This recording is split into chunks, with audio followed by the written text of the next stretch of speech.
everyone, welcome to this course on Python Fundamentals by Simplilearn. Ever wondered why learning Python is a game changer in the tech world? From building simple programs to unlocking powerful machine learning models, Python is the key. If you're serious about coding, mastering Python basics is absolutely essential. In this video, we have got you covered step by step. Whether you're a beginner or just need a refresher, this video will give you the strong foundation you need to excel. Here's what we'll be covering in today's session. First, we are going to dive into Python programming basics. Now, this includes the building blocks of Python, which is variables, how to use the print function, and how to handle string manipulation. Then, we'll also explore data types, data ranges, scientific notation, and the math module, all the tools you will need to work with numbers and text in Python. After that, we will explore Python operators, where you will get a full breakdown of arithmetic comparison, logical, and membership operators. We'll also talk about the operator precedence with the famous PEMDAS rule, the backbone of how Python evaluates operations. And trust me, mastering this will make your code run smoother than ever. Then, we'll move on to control structures and loops, where we will break down how the if-else conditions work and how to make your code repeat actions using loops. Now, this is a game changer for automating your logic and task. Plus, we will touch on data handling and formatting and how typecasting can help you convert data from one type to another effortlessly. And lastly, we will talk about the OOPS concept, which is one of the most exciting parts of Python. We will cover variable scope, access, inheritance, and its type, as well as polymorphism and method overriding. Now, this will help you write more organized, reusable, and scalable code. Now, before we dive into, here's a quick information for you. If you're interested in mastering the future of technology, then the professional certificate course in generative AI and machine learning is the perfect opportunity for you. This is offered in collaboration with the ENICET Academy, IIT Kanpur, and it's an 11-month live interactive program providing you hands-on expertise in cutting-edge areas like generative AI, machine learning, and tools like ChatGPT, DALL-E 2, and Hugging Face. You'll also gain practical experience through 15 plus projects, integrated labs, and live masterclasses delivered by esteemed IIT Kanpur faculty. Alongside, you will earn a prestigious certificate from IIT Kanpur, where you will receive official Microsoft badges for Azure AI courses and career support through Simplilearn's Job Assist program. So what are you waiting for? Hurry up and enroll now. You can find the course link below. Now, before we get started, here's a quick quiz question for you. The question is, which of the following is not a valid Python data type? Your options are int, float, char, or string. Let me know your answers in the comment section below. So the very first notebook talks very basic things about what are variables, how to use them, how to print, how to get an input, okay, and then very basic programming. So I plan to go ahead finishing with the notebook number 1 and the notebook number 2 with all of you. Don't worry, I would be sharing both the notebooks with all of you, so don't worry on that. In fact, I will share my entire drive link with you. Forget 1 or 2 notebooks. I'll share the entire drive link with you. You will have access to all the 6 notebooks, which I plan to do in 3 sessions. So sessions are also very few. No, we just have 3 sessions, 1, 2, and 3. Today 1, tomorrow, and day after tomorrow. So I'm saving on time.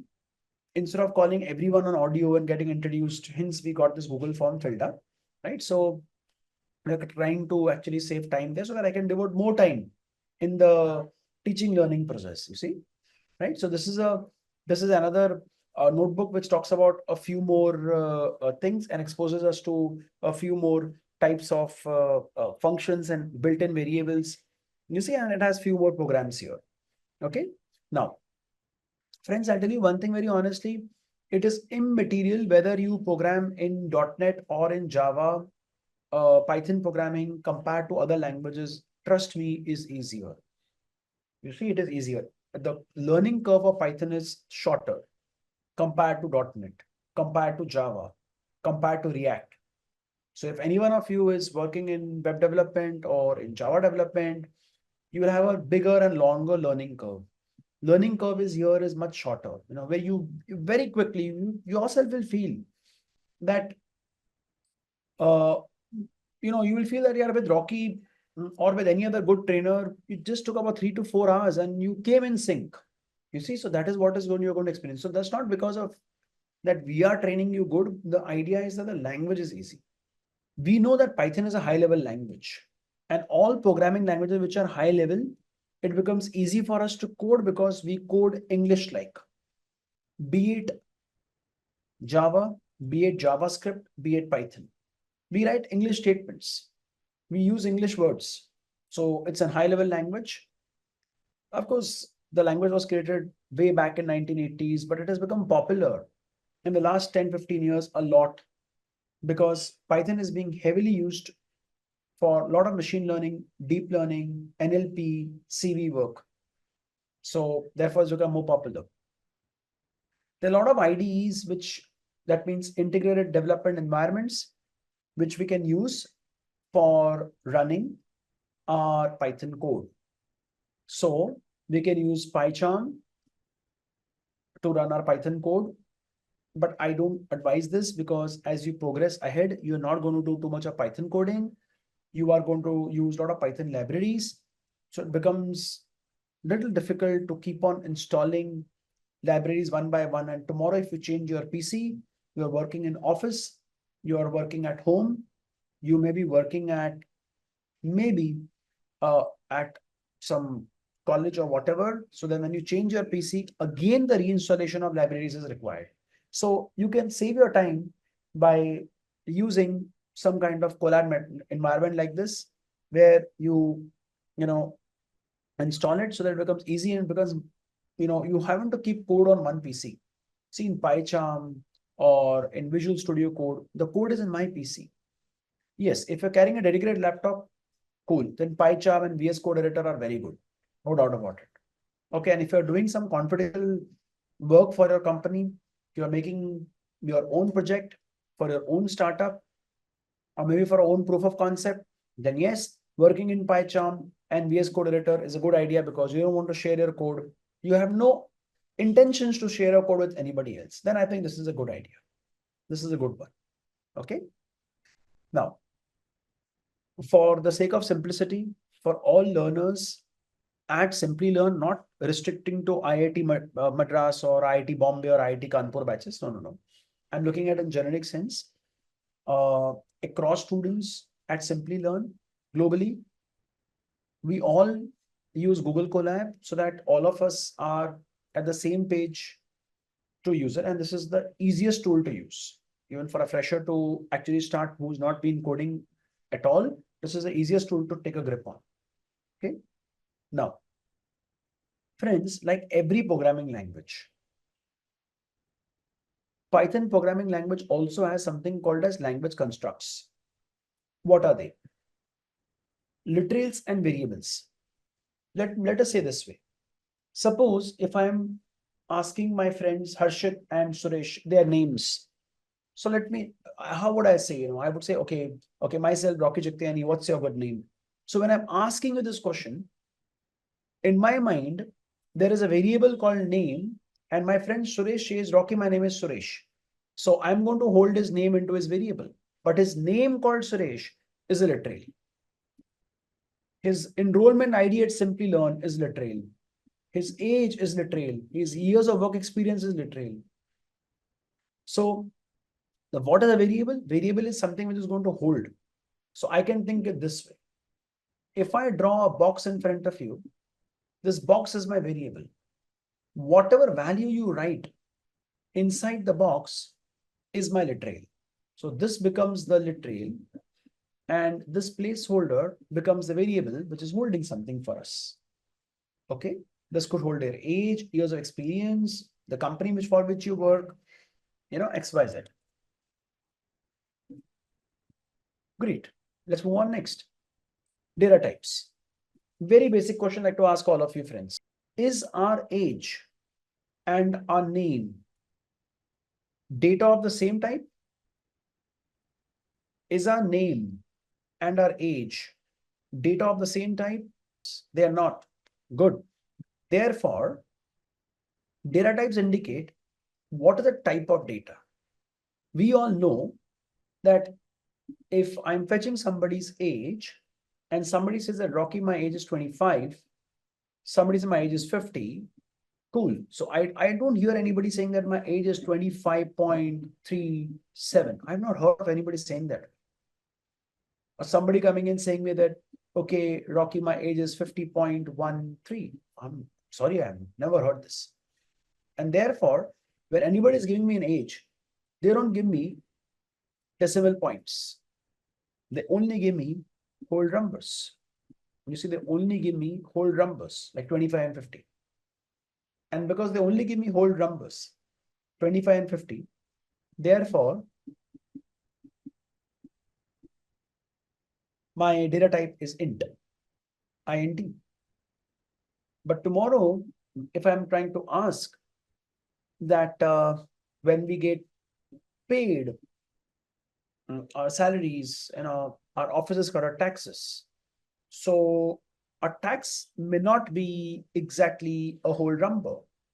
A tax can be 10,050 paisa. Am I right or wrong, my friends? Am I right or wrong? Right? So direction of tax can be a floating point number. Calculation of tax can be a floating point number. Your Uber ride from the place I stay in Bombay to the Bombay International Airport could be costing, let's say, 250 rupees and 50 paisa. It's possible. So your Uber rides can have floating point numbers. In fact, they mostly have. Your tax can have floating point numbers. So when you have floating point numbers like this, that means you use decimal precision. We say our data is either float and the data is in a smaller range, and if the data is of a larger range, we say it's double. But don't worry about in Python. In Python, we don't have float and double stuff. We only have float data type. So float data type itself is very, very vast. And in Python, for God's sake, like people coming from Java and .NET background have a habit of remembering the range of data types. Don't do that ever in Python. Python data type ranges are almost infinity. Trust me. You see? So in Python, without decimal point, int. With decimal point, float. Simple. Two data types. Similarly, whether the data is a single character or the data is a few set of characters, it's immaterial. Both the data for me are string, whether single character or many characters. Immaterial, consider both to me as string. Now, with this very basic knowledge, friends, let me move on to the next thing. Operators indicate the different set of operations you can perform on a data. So when somebody is writing 3 plus 4 into 6, I know you will say that, Rocky sir, it's obvious, 4 into 6 is going to be calculated first because it's been given in the brackets, and then you're going to add 3 to it. I know. But the idea which I'm trying to tell you is not the calculation here. The idea I'm trying to tell you is that the bracket, the multiplication, the addition, all this are simply said operators. So you have literals like 3, 4, and 6. You can place them in any order, right? If I change the position of the literals, I put 3 inside, 4 outside, my calculation will change. Exactly. Obviously. So, or I put the plus inside and multiplication also, my calculation will change. So you can play around with these numbers, that is literals, and these operators to get different answers. Now, question is, how do I run this? How did I get a green tick? Now, there's a play button here. There's one option. Second option, come to the cell, click. And if you're using MacBook, you can use Shift Return. If you're using a Windows-based laptop, then you can use Shift Enter. So when it's a Shift Enter, you can see the cell actually ran. And all these cells are super simple. As you can see, some calculation is happening and we're getting the answers. Now, you would notice that when an answer leads to a decimal point, you get that right. So this is the floating answer. This is an integer answer. It's very simple. If my answer is having, or my value or number is having no decimal point, it's immaterial whether it's positive or negative. No decimal point, simple. It's integer. Decimal point means it's float. Okay. Now, what is next? Friends, in every programming language, you must have a facility to print your answer to print your question and to get the answer from the user. So print is so simple in Python. Print means it is going to print for you. So you can see that I'm printing two values here. And here I am declaring two string variables. The beauty is that in Python, you can declare strings in double quotes. You can declare strings in single quotes. You can also declare strings in triple quotes. We will come to a point where we use triple quotes. I know you'll say why we should use triple quotes when we can do things in double quotes and in single quote. Friends, there is a time that you may not have to assign only one or few words, but you want to assign a whole paragraph. If you want to assign a full paragraph, so if you want to assign something like this, follow me along. Okay, how have you been doing? So I ran this code. Now I press an enter here. See the red line that is coming. I'll show you again. No red line coming, huh? That means the declaration is correct. Okay. When I press an enter, I brought it to the next line. How have you been doing? Long time no see. I'm just asking you, saying long time no see. You'll say, Rocket, there seems to be something wrong. Yeah, exactly. There is something wrong, my friend. Therefore, you're seeing the error. No. Otherwise, why all this stuff is coming in red line? Now, see what I'm going to do next. Okay. I am putting triple quotes here. I am putting triple quotes here. Red line gone. Oh, so if you want to assign multiple lines, correct. If you want to assign multiple lines or the whole paragraph, which is going over multiple lines, then use triple quotes. Either it can be triple double quotes or it can be triple single quotes. No difference. Both will work. Don't worry. Okay. Now I say run. Oh, green tick. Wow, this ran. So let's see. Okay, before this print, shall I put print B3 also? Let's have a look. So first print B3 prints this entire para. Cool. And the second print statement is printing B1 also and B2 also with a concatenating between. Now, with this print statement B1 and B2, with a concatenating in between, like in many languages, you can concat strings by using plus symbol. Same applies for Python also. It's a way to concat. Concat means join two strings. Okay. Now, very nice thing, sweet thing about Python is if you want to repeat a string, you can multiply it. Strange, huh? Yeah, but this is the way it is. So the variable A above was declared as 3. So when I say B1 into A, you would see that B1 value was Python. So notice that B1 into A has repeated the value of A. If you think you want to remove A, fine, remove A. Okay, remove A. Just keep it as actually A was 7. I'm so sorry, I'm mistaken. I just showed you this. A was 7 actually, because A was redeclared, no? As 7. So it was coming in 7 times. So this is easier to understand. So B1 into 3, I'm repeating for 3 times. So the multiplication operator, you know why I'm putting hashes? This is the way you write comments. So what I showed you right now was multiplication operator. The beauty is that all these operators are so simple. One time you see them, you get them, what they do. Now, printing was throwing output. Natural question which comes to your mind is, Rocky, what is the opposite of it? How do I get input from my user? That is more necessary for me. Exactly. So to get input from a user, you will use the input function.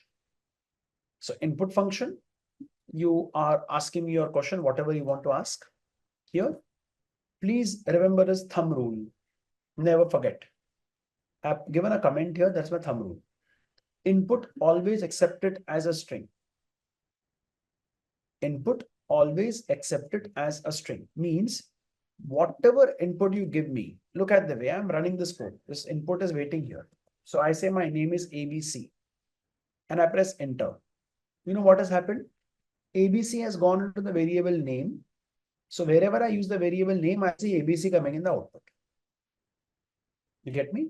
Wherever I use a variable name, I will see ABC coming in the output. So hello ABC, congratulations on your first Python program.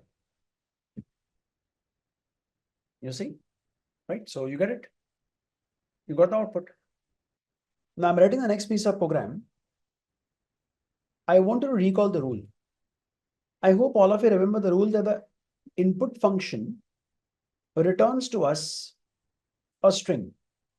You see, whenever I use an input function, it returns to me a string. You see, so when the input function, my friend, returns to me a string, I need that we should appreciate this, that I can't take a string and divide them among each other. Strings are not numbers, no? So to do any mathematical operation, I need numbers. And therefore, an input function is going to be accepting your input as a string. You put the whole input function as a parameter to a typecasting function. This typecasting function here will convert your input into whatever you want. If you say float, he will convert to float. If you say int, he'll convert to int. I have set float. So obviously, this whole input gets converted into a float. And that data is coming into the variable called dividend. The next data is going into the variable called divisor. I'm doing nothing big. I'm just kind of dividing the two and getting my result into the quotient. And then further, I am printing the quotient. And I've given both the options here. Converting to integer will be int, converting to float is a function called float. Now, let us all experience how this code is going to run. Let me run the code for all of us, friends. Let's say 50. And let's say the divisor is 3.5. Cool. So the answer is 50 divided by 3.5 is 14.285, so on and so forth. Now, I'm not so comfortable seeing the output of quotient coming. Oh my God, so many floating point digits after the decimal. Doesn't make sense, right? Nobody wants such precise answers. It's okay if you give me the answer up to 2-digit precision. So, but natural is that after this normal print statement, you and I may feel, can we round the quotient, right? We should. So we put as rounded quotient is equal to, we use the round function, put the brackets there, comma 2, let me close it, and let's try this, friends. I'll this time give the same inputs like I gave last time, so that we have a quick comparison of our answers. 14.28, and this is like too clumsy to look at, so many digits, and 14.29 looks more decent, easier to comprehend for us. Now, friends, I'm quite confident, and I'm feeling confident of my batch that they would have understood this very simple program. Now let us do one small thing, friends, very, very small thing. Okay. So I would like to first tell you two things. First, how do you use Gemini? Like you can use Copilot. Similarly, you can use Gemini or ChatGPT or Claude for helping you to generate code. That's good. But I always insist people who are learning to program in this language don't immediately get used to using it. When you get stuck, you use. So if you get stuck, how do you use? Directly, you need not go outside to any other tool. From here only. Click on generate with AI. See, this is a code block, right? How do you get this code block? You click on code here. You see, if you click on code, you get a code block. Okay. So click on generate. He'll ask you for a prompt. Simple as prompt engineering. You give a prompt, he'll write the code for you. Okay. So let's say I'm writing a prompt here to generate a code for printing 10 prime numbers. Wow, done it. So he says that he has a function called isPrime, which is responsible to check if a number is prime or not. And if it is prime, obviously I'm going to return true. And if it is not prime, I'm going to return false. The function print primes is asking us for a count. If the count is 10, then I will print 10 prime numbers. If the count is 20, but naturally I will print 20 prime numbers, so on and so forth. I've set up a while loop here, which will go on up till the count value, as you can see. Understand the code logically. Don't put too much of stress. If you are new to Python, don't put too much of stress. Oh my God, Rocky, I don't know what is while loop. I don't know what is if. No. So don't take stress, because there are also pre-recorded do-it-yourself videos on Simplilearn's portal, which you need to go through. So you need to always understand the program logically. You see, logically you should be clear of the program, but while loop means I'm going to run that steps for a certain number of times. But I need to check whether my condition is getting satisfied or not. So for that purpose, okay, if structure has been used. You see, so I hope this program is giving you a kind of an idea that generating code is super easy. But the problem is, friends, if you keep generating code like this, then as a senior trainer in this field, I have a fear that when you actually have to code, in front of somebody, you may get stuck actually. You see, so to seek help, don't give him the whole code to code. Okay, later on, yes, but not at this starting phase. Okay, now what I want you to do is two things. First is to use this kind of a prompting. Need not generate 10 prime numbers. You do whatever prompting you want to and get the code here and try running the code. Oh, I didn't try running this code. No, my mistake, my bad. Let me try running the code. Have a look. You can check yourself. 2, 3, 5, 7, 11, 13, 17, and 23. Yeah, this is all prime numbers. Is correct? Okay, now I'm putting a comment here. And I want all of you to think with patience how you write this kind of code. So I want you to accept different salary components. What could be the salary components looking like? We could have an HRA. Okay, of course. I'm so sorry. We're going to have the basic first, obviously. Okay. First is going to be the basic. 30% of basic, let me take it as HRA. Of course, HRA will vary from state to state. Go to 30%, go to 35% also. Vary from state to state. Okay. What other components would you like to suggest me? Come on, come on. Other components. Basic, 30% of basic is HRA, of course. PF, 12%. Should I keep 12%? Come on, 12%, 15%, what? 12%, okay. PF 12%, okay. So 12% of basic is PF. One more component, please. One more component, only one more. Be specific, which allowance? Should I keep traveling allowance as 5,000 rupees? Is it okay? Petrol allowance, traveling allowance, 5,000 rupees is fine. Okay, sure. Okay, DA, I forgot DA, right? DA, what percentage should I keep DA? 10%. 5%. Okay, performance allowance. You want me to keep Gurjit performance allowance? Okay, I will. Performance allowance. Actually, it's a variable component. I don't know. What percentage? What, 5%, 6%? What? Tell me, Gurjit, tell me the percentage, please. 5%? Okay. Let me not keep both. I'll keep 6%, Gurjit, because I just want to avoid confusion. This is 5% to 6%. Okay. Right? Now, so friends, you have these details in front of you. Now, what the logic could be? First thing, the logic. Only then code. You are not able to code, I don't have a problem. But if you're not able to think of the logic, I have a problem. Okay. Without logic building, you're going nowhere. Even the prompt engineering tool cannot help you, because in the prompt you have tried the logic, so that he gives you the correct program always. Otherwise, he will keep giving you the wrong program, which you will feel is correct. You get me? Right? So what the logic could be? Logic could be accept my basic. Of course, you're going to accept my name also, no? So you'll accept my name and the basic component. Salary we have to calculate. Then the next logic is going to be calculate what? This what? This all what is?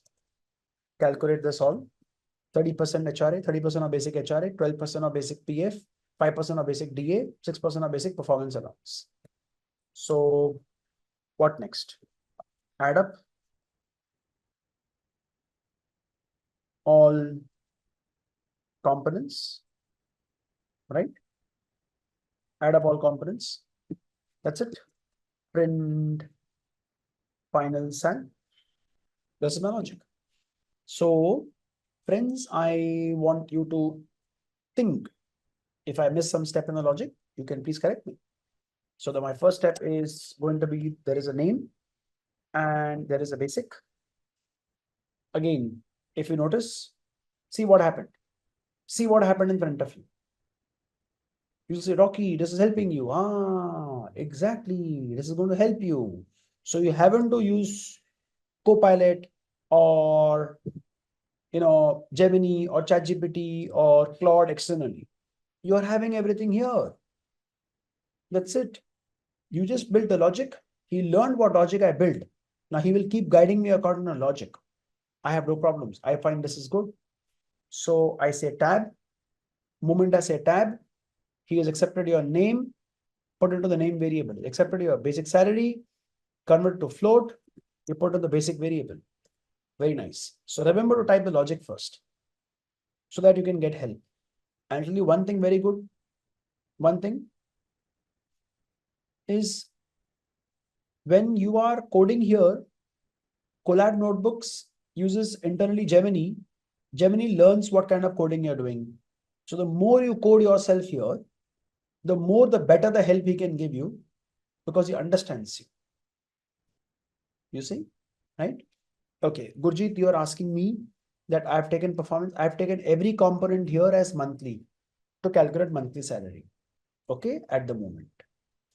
So name something, basic something, cool. What I want to do now is calculate. You'll say, Rocky, that's simple. Exactly. Where I'm saying this is complex. Did I ever say that? No. So I want to calculate 30%. 30% means 0.3 of what? Obviously, of the basic friends. And okay. So that's your basic here. Now I can do the same logic for Provident Fund. See this? See this? I'll type it again now. See this? What happened? You'll say, wow, this is nice. That is the advantage of having logic above. If I had not typed the logic, then please remember what you see on my screen as a hint would have never come. Now I have to only type tab and he completes the whole thing for me. This is Rocky. This is HRA. This is Provident Fund. This is DA. Okay. And this is performance allowance. Cool. Makes sense to me. So now I have to calculate the total salary. So I say final sal, or if you say no, Rocky, no final, say only salary. Cool. I have no problem. I'll say as you say, sir. So salary is equal to, obviously I need to have basic first, sorry, plus, wow, this is nice. He's having brains, huh? Tab. So I press tab, he comes and brings in everything. Now I would like to run this code, friends. So I say shift enter. See, he's asking me your name. So I'm entering your name as ABCD. He's asking what is the basic salary. So I enter basic salary is, let's say, 1 lakh. Now he says, Rocky, if your salary is 1 lakh, then your takeaway home or your gross salary should be 1,53,000. With me? So friends, did you learn the way I am coding? I'm not teaching you this program. I'm teaching you the way of coding. I want you to cultivate this habit. In this 3 sessions, you have to cultivate this habit because we're not going to sit back and code in the class. As the time progresses and as you move ahead with courses which are machine learning, deep learning, Gen AI based, you will have very large programs. So if you code like this, Your Gemini and Colab notebook will learn you more and more and more and will help you more and more. Now, I'm closing this notebook and I'm going to the next notebook, which is very similar. It's very similar to the next previous notebook. Okay. So there are a lot of examples here. Some examples, of course, I'm going to skip because they are very, very simple. Friends, now if I look at this piece of code, the initial part is very straightforward of what is an integer, what is a float, what is a string, and what are Boolean types. Boolean types means true or false. So I think something which I can,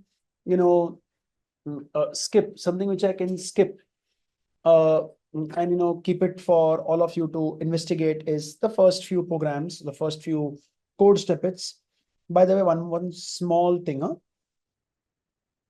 double asterisk in Python means raise to.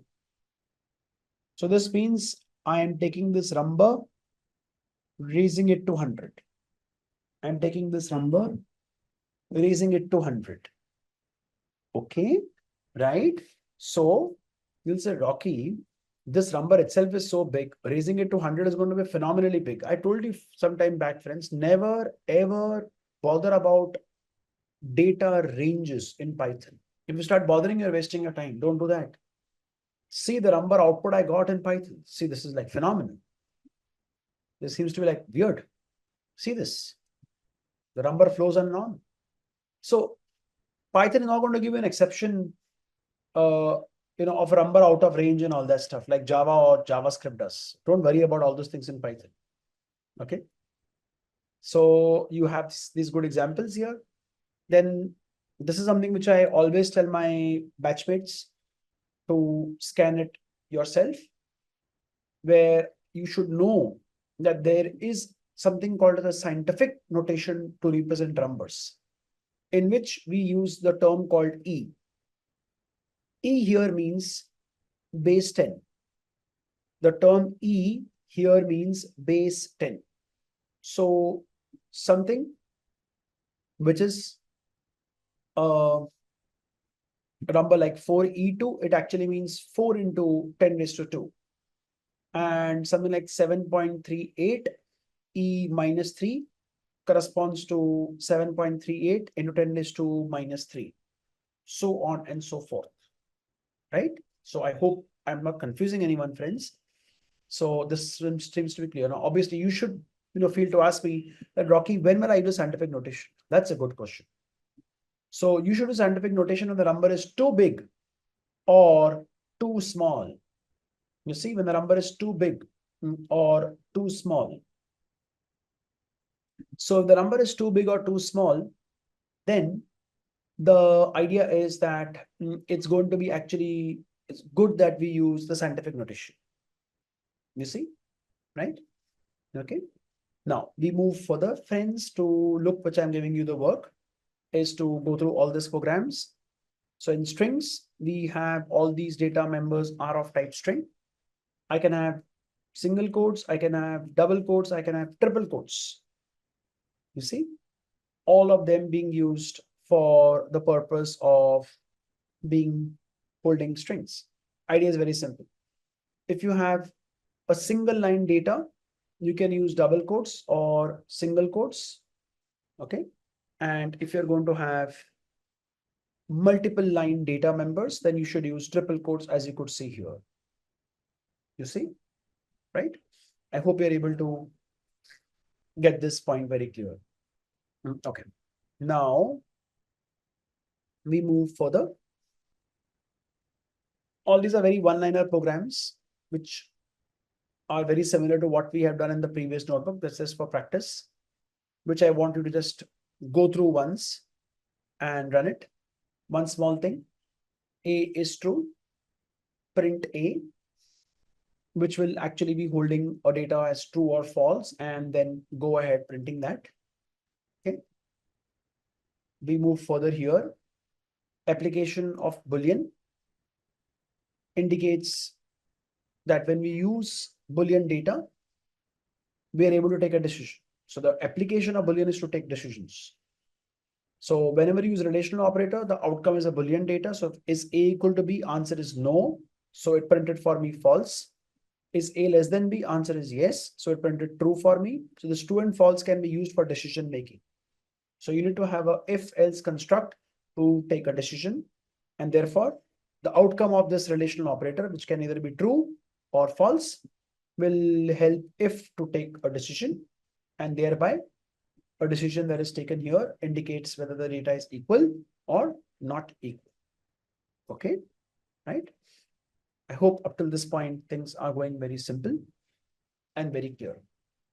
Okay, right. So Shuntanu says, under the hood, what is the storage model? Storage models will not be discussed. This is not advanced Python class.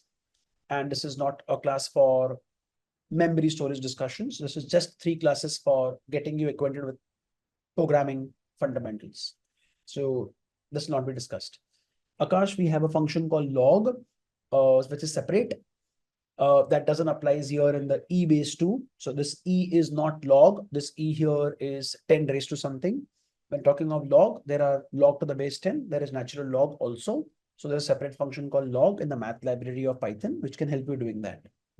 Okay, right? So friends, I want all of you to take maybe maximum 3 to 5 minutes, not more than that, please. 3 to 4 minutes is good enough, trust me, to quickly run through these sample programs, which I just spoke about right now. Go through this and run them. So let us move ahead at the same speed what we move right now. But this is like too simple, friends. This is just too simple. Okay. The good part about Python, friends, is that Python is a dynamically typed language. Like if you compare with Java, you first have to declare a variable. Also with C or C++, you first declare a variable of a type and then assign value to it. Java is reverse. Sorry, Python is reverse to Java. It's dynamically typed language, which means whatever value you are assigning to me, A says, whatever value you are assigning to me, I will derive my data type. Nice, no? This sounds nice, no? So whatever value you are assigning to me, I'll derive my type. So type A indicates what is the data type of the variable A.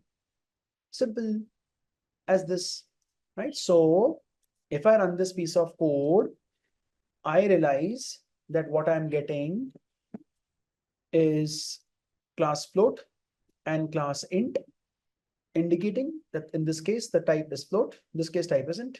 This is nice. Wow. Okay. Further, when I take an input, friends, it's immaterial. Whatever you input function will always return data of type integer only. Example, if somebody says that, no, Rocky, I have entered 23 and 67.8, please don't be under the wrong impression. You have not entered integer and float here, because input function by default will accept the input always as a string only. Okay, what you could do is, as an extra work, is find the type of both the variables to prove to yourself. You see, to prove to yourself. Like for example, please have a look what happens now. I'm entering a number 23 and it says that this is a type data string. I enter 45.78. It still says you have entered a string. Obviously, no, I have never converted it.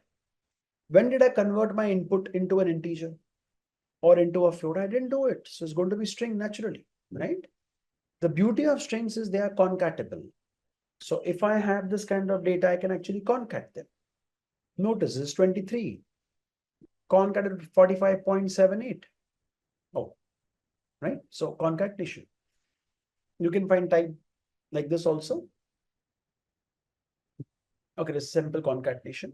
But if you wish to convert into an integer or a float, you will use a typecasting function, int or float, which you have already learned, my friends. Okay, right? We will discuss, if required, a few programs. Let me talk about 1 or 2 so that you can quickly go through them. And then obviously I plan to give you a freshening up break. Okay, because listening to somebody for continuously 1.5 to 2 hours is also difficult. So let me but discuss this. Okay, this first one at least. Okay, so there are some program written here. Find some difference product and true division of two integers. Okay, this is simple. Write a program to find area of a rectangle. Okay, cool. So let's do this. So we are finding area of a rectangle by accepting two inputs, both converted into float, reasons known to all of us friends. Area found, but area could be a very floating point precise number. So I don't want, a lot of digits to be printed here. So the best option is to go by rounding the function. Let's have a look. So 45.67. Okay. Next is 5.77 and it gives me the answer. But if I don't put rounding, then it will give me an answer which is like too heavy in terms of, right? Now, let's look at the next one. Over here, it's a very straightforward program. You have got the two inputs A and B, and you are performing all the 4 operations. And in one shot, you are printing all the answers. I know, friends, you may have felt that, Rocky, don't you feel that we should give a choice of the input operation which we should make? I think that makes a lot of sense. So we can definitely add a code here instead of doing all the 4 operations. Okay, let us do that. Okay, let us say that, okay, we can do all the 4 operations, but we can also write, we can also add on our own the version 2 of the above code in the same piece. Let all answers get printed. There's no problem. The version 2 of the above code could be that, I could ask my user for an input option. You see, I could ask my user for an input option where we could ask him, option will not be a float, right? So I'll just put it as int only, and I'll say enter an option. See, there can be many permutation combinations for this. We can improve this program and sit for 1 hour and keep improving this. But the whole idea is that in a calculator, you don't do all the 4 operations. If you are taking 2 inputs, you always ask the user what choice he wants to have. So we're just trying to make it a little more realistic. So we're asking for an option and he will enter an option, but he could enter anything, right? So if he is entering an option, oh, what is this? If he's entering an option, oh, this makes sense to me. He found out the whole answer. If I'm entering the option as plus, I'll do this. Else if minus, I'll do this. Else if multiplication, I'll do this. Else if division, I'll do this. But I see one thing is missing. It's not missing. He's leaving it to you. He's leaving it to you because he does not know what is a fail-safe operation.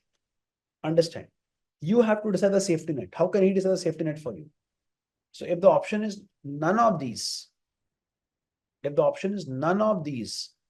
then what we'll do is we have to decide. Now, how can he decide for us? So he's not suggesting also. And I think that is a wise decision. He should not suggest. We should do it ourselves. So I should say wrong operator.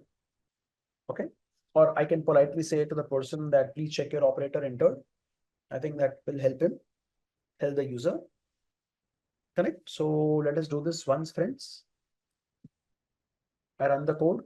Oh, I forgot to put the colon symbol. See, I made a mistake. Okay. So let us enter some input 45 and 4. Let's see. First, all answers got printed in front of you, but version 2 is running now. So version 2 is asking, what do you want to do? So let's say I want to do multiplication. And he says answer is multiply this 180. That's right. Okay. So I think this version 2, all of you can dynamically add right now. That's not a big deal. This is just too simple. Okay. So you can run all your code blocks, friends, up to this point. The very basic math module. So the very basic module is called the math module. If I import the math module, I will get all built-in math functions, which one can think and use. like sine, cos, log, various functions. To know how many functions or constants does a module has, you can try using the function called help. So help and math, you'll get the answer. But nowadays people don't do this. What people do nowadays is straight away take the module name and ask a question on ChatGPT or on Claude or on Gemini, and they get the answer. And this is a trend which I've been noticing in everyone in the last 1 year, and it is absolutely okay. It is fine. No need to do this. Ultimately, you want to know about the module. So either way around, you can know about the module. That's okay, absolutely. Now, there is some small demonstration here of some math functions. So if I want to find factorial of some number, there is no need to write any program. There is a ready function, friends, called factorial. Please notice. Okay. And right, so you can use factorial function. You see? And factorial gives you the answer. So you can see the answer coming up here. Rounding is being done. You get the round answer. Seal means, let's say you're standing on, wherever you are right now. Let's say you stand up. So the floor you stand and there is a ceiling above you. So ceiling means I can't go above it, right? So if you write a number here, ceiling will take you to the next highest integer number, 5.001. The next highest integer is 6. Right? So math.ceil, you get the answer as 6. And math.floor, you get the answer as 7. So I hope you kind of get this. It's very simple. And it's clear that ceil is going to take you to the next integer, and floor will take you to the next lower integer. At a very basic level, we have now a decent knowledge of how we can print, how we can accept input, what are the different data types available in Python. And of course, we know a bit of math functions also. The idea is that, you see, I can go to the next notebook also, but the idea is not that. The idea is that you should be able to build on some logic and do some very basic coding yourself without the help of ChatGPT, without the help of any GenAI tool. Doing it yourself is also fun. Okay, so what is my requirement now? Let's think about it. Friends, we all know that there is a process of login in every application. And a login process, the login process requires one to verify their username and password. Am I correct or wrong, friends? I hope I'm correct, right? It requires to log in, verify your username and password. That's a login process. So verify username and password. So my requirement goes something like this. So sorry. My requirement goes something like this, that I want to accept the username. Okay, username can be small or big, that I can't control. User has a choice to choose his username. Okay. Similarly, we will accept the password also from the user. But friends, in password, you can put limitations and restrictions on the minimum size of it, right? So we want a minimum of a minimum length, you see, of the password to what? Let's choose what should we keep it, 8 or 9? Come on, you choose 7, 8, 9, 10. What do you want? You choose. Okay. Yes, 8. Okay, 8. Fine. So minimum length we want is 8. And should we keep some more constraint like alphanumeric? Come on, take a call. Should we get alphanumeric? It's fun, no? Yeah, we should, right? Okay. So password should be alpha numeric. Okay. And it should have, see, it can be at least 1 or it should be exactly 1. Now, this is a call which we can take. So we'll keep at least. one special character. Okay. Oh, spelling mistake, sorry. Right. So this is what the requirement is. If it is success, so if username, logical and password, you see, if username and password, both. Now, when you say Rocky, how do you say if username and password both are matching? Correct, you are correct. Now, how do I say if username and password both are matching? So what we can do is, before the login process, we can tell the user to register, and in registration, we will obviously accept the username, accept the password, you see, with the following constraints, which we have already discussed. There is no need to rediscuss it. So this is sorted. And during the login process, we will verify if username and password both are validated. So validation is different. Now, validation means the above steps. Validation means above, that it should alphanumeric and all that stuff. If username both are validated, then verify with the register details. Registration was done once, no? Registration will be done once at the start. And then you always compare with the registration. So there is difference between validation and verification, my friends.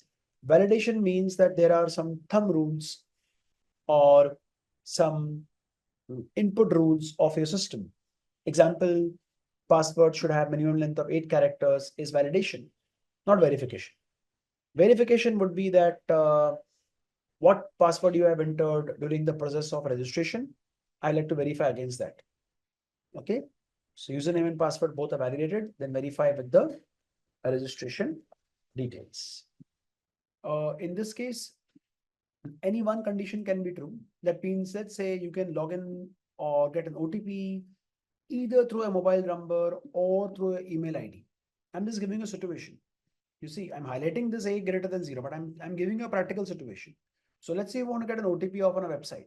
The website says enter your email or mobile number. So either this or this. Anyone should work. If anyone works, great. You can log in. Not is actually to reverse things. That's it. Okay. Now, operator precedence is something you really haven't to study or remember, but because you're not supposed to go and give a theoretical exam here, but then, okay, you should be aware about it at least, that there are precedences in operators. In operator, we have a precedence which we called as PEMDAS. Look at the rule, PEMDAS, DAS, PEMDAS, where P stands for parenthesis, E stands for exponent, M stands for multiplication, D for division, either whichever division, A for addition, S for subtraction. That means in an expression, when all these things are given together, what is going to first work is what is given inside the brackets. You see, what's given inside the brackets is going to work first. Okay. So in this entire expression, first, this bracket is going to get performed, right? After this bracket gets performed, then you will, actually, now if you notice over here, I don't see the comparison operator anywhere. Please notice, I don't see the comparison operator anywhere. That means comparison operator is going to be even after this. So after 4 divided by 2, I'm going to add 1 to it. Then I'm going to compare with greater than 2 or not. You see, same applies here. First, I will do 4 raised to 2, which is going to be 8. Then I will check is 3 greater than 8 or not. Okay, so the first answer is false. Second answer is true. False and true is obviously false. So when you solve a problem, you haven't to do that, friends. But then idea is if you solve the problem in your mind, then applying PEMDAS rule will help you to know how the expression is evaluating. One very simple thing, when you use comparison operator in Python, remember whether a number is an integer or is a float. Fundamentally, it is comparing a number to a number. So don't worry about the fact that I'm putting 3 here, I'm putting 3.0 here. So Rocky, this is not same. How I'm getting true? I appreciate, friends, this is Java or maybe C or C++. I am assuming that you may not get true there, but in Python, you do get true. because Python says both are fundamentally number data types to me. So he understands that both mean the same thing. No wonder I get the answer as true. Next, this is a very interesting operator, friends, called membership operator. It is used to check, is the left entity present in the right data? I repeat, is the left entity present in the right data? If it is yes, I will get the answer as true. You'll say, Rocky, P is there in Python. There's capital P, there's a small p. Tomorrow, if you write capital P here, then you will definitely get yes. I'm going to say true. Similarly here, I'm trying to check whether 5 exists in this list of numbers, and it does. So I get the answer as true. I know in your minds, you will be wondering what is the use of this. Okay, imagine I have names of 5 people like Rocky, Chandra, Prabhu, so on and so forth. And I want to check is, let's say somebody called Seema, is she there in this list of people? If she's there, I'll get the answer as true. And if not, I'll get the answer as false. Simple, right? Okay, this is very simple. Augmented assignment operator means you're doing kind of a shorthand trick here. So initially A is 1, you're saying A plus equal to 1, A plus equal to 1, where A plus equal to 1 means you are incrementing A by 1, which gives you the answer, as you can see, as 2. Okay, similar examples here for other operators. Okay, now this is using the math library, which you saw yesterday also. Forget the practice problems, please. So, you can skip after this. Yeah, as a homework, you may go through. I'm not denying it. Like, for example, this is a nice program where I'm expecting you to accept your name, age, gender, occupation, your weight in kgs, and your height in inches. And I want you to calculate the BMI. Right? So the formula for BMI is, I'll take the weight divided by the height. Now, because friends, the height is given in centimeters. So I have to convert it into meters now. That's the formula, right? You divide the weight by height in meters. So I'm accepting your height in centimeters and I'm going to divide it into meters. And then I have to raise it to 2. So this is going to be like height in meters square. So weight divided by height in meters, the whole square. So I get the value of BMI. You see, somebody's data has been entered and I got the answer as this. Okay, now don't get confused here and don't take too much of stress. I've done all permutation combinations of all these operators. You may feel to ask me that, Rocky, why false or 1 is false? Please don't get into it. You will be wasting your time. Okay, so because you are not, please understand, friends, your objective is not to go ahead compete with an interpreter of Python. If you're a fresher and you think that you're giving a competitive exam that also based in Python somewhere, which is very rare, and then you need to go in with this kind of, so that's a different issue. Python certification exams have these kind of questions coming in, but not otherwise. No company is going to ask you these questions. But I've kept it here for the heavily inquisitive mind that, okay, can I do this? Can I do that? So I've kept it here. You see, so that, okay, they are relaxed. Okay, this is possible. By the way, I'll give you one simple trick. Friends, whenever there is an OR operator, please remember OR operator locates what is true. So whether I have a true on the left or on the right, OR will look at that. So if I look at 1 or false, I'll get the answer as 1. So Rocky, how 1? Why not true? Because understand, friends, OR operator does not goes for false at all. So if he does not go for false at all, then he has no option. You understand, he has no option. He has only one option to look at 1. So he takes up the value which is non-false. The non-false value can be 1 also, 10 also. If I put 10, I'll get the output as 10. 20, I get the output as 20. You see, so this is the whole idea. Okay, right? So friends, now I think I promised you 10-12 minutes. I took that time. I'm ready to give you 5-6 minutes. Kindly please go through the code block, whatever you find interesting. Some of you may find the PEMDAS rule interesting. Some of you may find the membership operator interesting. You see, so whatever you found something which you never knew about, you spend more time on that. Something which you already know, why you want to waste time there? Right? So take 6 or 7 minutes, scan this node. If you wish to run all the cells in one shot, you can do it, friends. See this runtime here. Click on runtime, say run all cells will run in one go.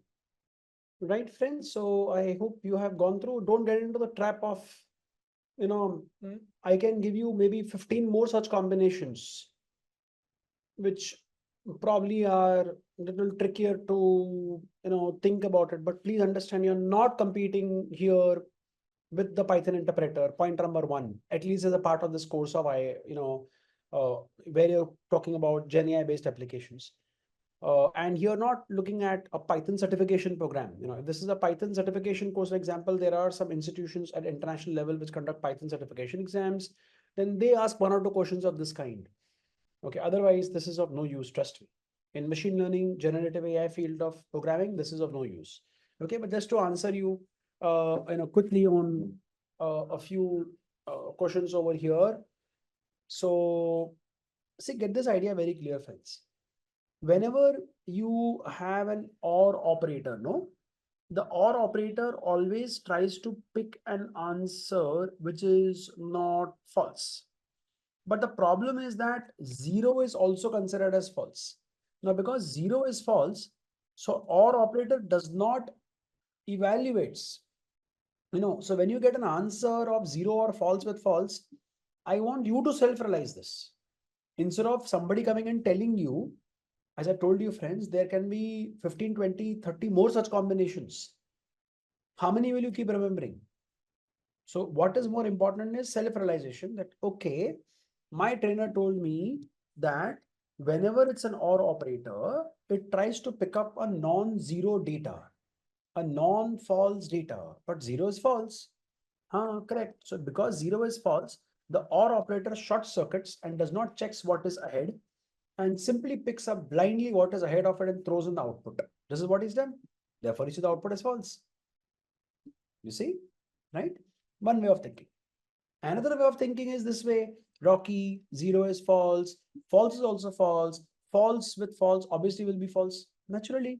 So it is on you how you interpret it. Okay, right? So this is the way you need to think and introspect about it. Now, when you say this is string, you say C is a string. C must have a value, no? C must have a value, right? So C has a value like 0 and A has a value like 1, 0. So think about it, friends. If somebody is writing data like this in front of you and I'm writing like this, think about it. And if I'm asking you in very humble words, that is 0 contained in this string of characters, you will naturally say yes. How can you say no? 0 is contained in this character set 1, 0. You'll say, yeah, Rocky, it's yes, exactly. And therefore, I repeat, therefore, you see the answer coming up as 1. Okay, I'm to say true. Okay, right. So this is the answer. Like this, if you start interpreting every example, you would realize that, okay, but you need to have patience. You cannot do everything on earth in this 5 or 6 minutes which I gave you. This needs more patient interpretation. Okay, I think I gave you enough inputs that this needs to be interpreted with patience. Okay, so with OR, it's short circuiting. With AND, the entire funda is that if one of the input is false, it's immaterial. What the other input is, output is going to be false. Simple. Okay, right? So I think, can we move further from this notebook? Is this going good? At least the question which you have asked on the prompt, I think I've been able to answer them. But again, I'm telling you with my experience that this is not the end of your questions. If you start introspecting this more and more, you will have 5 more questions coming in. You see, but you need to just get the very basic rules which I just mentioned to you clear, and don't compete with the Python interpreter. It's of no use. Don't get into that circuit. You see, try to visualize with an example. Is it doing it or not? You see, so that I just explained right now that there are 2 ways of interpreting it. So 0 or false. 0 is also false. So false and false is always false. So answer is coming as false. You see, there's one way of interpreting that way. Second way of interpreting is this way, that if my first input is false, you see, OR is going to short circuit. He's not going to bother what is ahead of it. He will just throw whatever is given here. Both the ways of interpreting is correct. You see, it depends on what you get accustomed with. Interpret that way. Okay. Both the ways you will see the answer coming the same. Friends, when you write a program, The natural flow of the program is always sequential. You see, the natural flow of the program is always sequential. It goes one after the other, step A, then B, then C. But there are points of time it doesn't make sense. When I need to take a decision, should I execute the code block 2 or 3? So I can put that code block in an if else statement. That's decision control. At times I need to put a code block to repeat it for a certain number of times, let's say 5 times or 10 times. That's called as iterative control structure. Okay, so let's see this. Now, this is very simple. This is a sequential flow or flow of program. If I want to that the step C1 is getting, the value C1 is getting printed, I'm obviously making a reasonable assumption that all the steps up till C1 have got properly interpreted and executed by the Python interpreter. You see, I make the reasonable assumption. Obviously, friends, if any of these steps had an error, then I would not have reached and wouldn't have been able to print C1, right? This is sequential flow of my program. So in decision control structures, for all my beginner programmers, please understand this very carefully. And for people who have been programming, of course, this will be boring for you, but be here for a few minutes till we get into programming. So in my normal flow, I'll check with the condition. If the condition is true, I'll execute the part of the if block. But if my condition is false, I'm going to execute the part after the conditional block. Now, there are different types of conditional statements. I can have simple if statement. I can have an if else statement. I can have many if else statements nested inside each other. And I can also have if else statement. This basically, means that I'm looking at multiple ladder of if else conditions. Sometimes, friends, what you can do by this or what you can do by this, you can very easily, more neatly do it by something called as conditional expressions or ternary operator. This is very interesting. You will see this, you will feel fascinated. Oh, this is so nice. So for first time programmers, they will feel that Rocky, instead of doing step 3 or 4, styling, you find this is better. Many people find this is better, to be very honest. But some people find this very confusing also. So, it's person to person, but nevertheless, the effect is going to be the same. Whether I use 3 or 4 or 5, I can achieve the same, end target. Okay, look at the syntax. If you're going to put your condition here, put a pair of, put a colon over here, write as many statements as you want to, which is going to be part of the if block. Friends, in Python from yesterday, you would have noticed there is no concept of opening bracket and closing bracket. You see, Python works on the basis of indentation, where indentation means that you are having, I repeat, where indentation means you are having a certain left margin. So all these statements which are having the same left margin are put into, the block called if. Similarly, the statement X, which is not following the same indentation, but rather following a different indentation, is actually considered to be out of the if block. Have a look here. Now, I have assigned a variable A as -3. I'm trying to check that is it greater than 0. Fact is, it is not. And therefore, these two statements will not get printed. So I'll not enter the if block, friends. I'm going to just print this statement. This statement is what? Else part? No.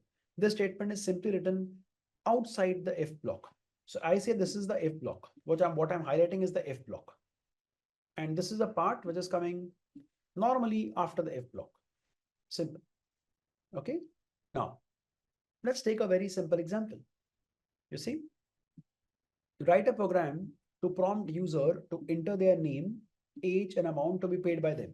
I'm going to ask you to modify this program and make it a little better. So first listen to me in terms of what we have coded, and then I'll give you some comments to improve. I've accepted 3 inputs here. Friends, a very quick question. May I know what is this int function and this float function doing here, please? thing can please answer. What is this int and float doing outside the input function? Converting, typecasting. That's awesome, my class. You guys are Avengers. Before I could complete the question, you started answering. Prabhu, Chandra, and Balaji, Akash. Wow, that's very fast. Typecasting, you're right. So you're typecasting, you're converting the input taken by the input function, which is a string form, into the respective format, could be float or int or anything else. Okay. I'm trying to check whether the age is above 55. If it is, I think I'm giving a 10% discount in your overall amount. But if the age is less than 55, then there is no discount. You pay the whole amount as is. Okay. Now, instead of we taking the discount coupon only on the basis of age, I want you to look at this as well. Let this code remain as is. Let this code remain as is. I have no problems. But I want one more condition to be, taken into regard, is this, that if your build amount is greater than 2000 and logical and, okay, I know I have only taken the name, age, and the build amount. I have not taken something like a discount voucher, but I am assuming that we will ask the user that, do you have a discount voucher as happy 10? So if you have a discount voucher called happy 10, or rather I should say, we will ask him a discount voucher code, and if it is equal to happy 10, then I want you to give him a 10% discount. So I hope you're able to connect the dots. If your build amount is more than 2000, okay, right, and the discount voucher code is happy 10, then you need to give 10% discount. You'll say, okay, we'll modify this code. No. Why do you want to modify code? Let the code be there. No, let that code be there. You write your own code here below. You see, don't worry about it. No, there is no harm. ABC, name, age 56, build amount 2000, you become 1800. It's okay. Again, we'll print. What is the problem? We'll print all this factors again. Why to worry about it? So enter your build amount. Build amount is already accepted now. If it is more than 2000, I've written now. So if it is 2000, I'm not going to accept. It should be more than 2000. Okay. So if it's more than 2000, you'll get the first discount also, and you'll get the second discount also. You get me? Everyone is getting me on this, right? So come on, go ahead, friends. Try adding up this much part to the code. I think you should take about 4 minutes. So scan the above part and think how to code this part. Friends, I'm moving ahead now. So the way we did with if, we can obviously have a similar condition called if else, where if else basically means that you will check for a condition. If it is satisfied, I will run the if block. And if the condition is not satisfied, I will move to the else and run the else part. After the if else block, I naturally have a statement for regular execution. You see, I naturally have a statement for regular execution. Now, what is next? So what I see here, friends, is that if my number is divisible by 2, obviously then it's an even number, else it's a odd number. Now let's look at, okay, this is not needed to do any introspection. This is just the same program. After collecting some details, the same program is written with an if-else structure, that if the person's age is above 55, you give him 10% discount. But if he is not above 55, then you go to the else part and simply tell him to pay the entire bill. You see? And this is the next thing. Another example of finding which number is greater. So if A is greater than B, then I will print A greater than B. else I would print b greater than a. Okay, right? This is simple, right? Now, this is a very interesting piece of code, and I'm trying to use a module called random, my friends. So I'm importing the module called random as any variable r. By the way, you can put any variable here. You can even put your name here. You see, you can put Rocky here, or you can put your name here. So importing random as r, wherever, suppose if I put, instead of r, I put over here ABC, then I'll have to use ABC whenever I'm calling any method of random. I'll have to put ABC if I'm calling any method of random. Okay, so let's see. So r dot random integer 1, 5. This means I'm producing a random number in the range 1 to 5. You see, and I'm bringing that number into R num. So I'm trying to build a very simple game where I'm telling the computer to choose a random number. Understand? I'm telling the computer, see, when I run this code, it's obvious when I run this code, my computer is asked, is choosing a random number. I do not know what number is come in R num. Please understand, I do not know what number has come in R num. And I'm asking the user, can you guess that number? Because it's a guessing game. I'm asking the user to guess that number, like gambling guessing game. So user is going to give me a choice. I'll take it in num. Therefore, I'm asking the user to enter a choice. Let's say I enter 3. He says, Rocky, better luck next time. The computer's choice was 4. Game is over. Thank you for playing. I tell, okay, this is fun. So whatever number I enter comes into num. If my num is equal to R num, I will get printed as you win. Else, I'm going to get better luck next time. Computer's choice was so and so. Let me run the code once again. Let me see if I'm lucky this time. I'll choose 5. Oh my God. He says, better luck next time. Computer's choice was 1. Game over. This is called as format printing. Now, this format printing over here indicates that in this entire statement, I'm going to use a placeholder or a variable for which I need the value. You see, so in a normal, normally we in double quotes, like what we do. In double quotes, we usually just put a string, right? We don't put variables in it, right? So along with the string, if you're having a variable or a placeholder also, which or whose value you wish to derive, you see, whose value you wish to derive, then we need to put an F over here, which means format specifier. Okay, you are getting me on this, right, Nagdeep? Hope this is getting clear. Yep, thank you. Great, friends. So let's move further. So friends, we are going into if-else structure now, where we're looking at nested if-else, by the way. So if there is an if condition, this is considered as a true block over here. And in this true block, we have an if part and we have an else part. You get me, right? We have an if part and we have an else part. Okay. So please get this very clear. If the if condition, the outer if block, you see the outer if block condition goes true, then this entire part runs. If the outer if condition fails, then the else part's complete part runs. Okay, right? Yeah. So by the way, Nagdeep, your query is very appropriate. Format specifiers like %d for integer, %f for float, %s for string are also available to you in Python. You see, so they are available. So this is an easier way of doing things in Python. Yeah, so they're also available.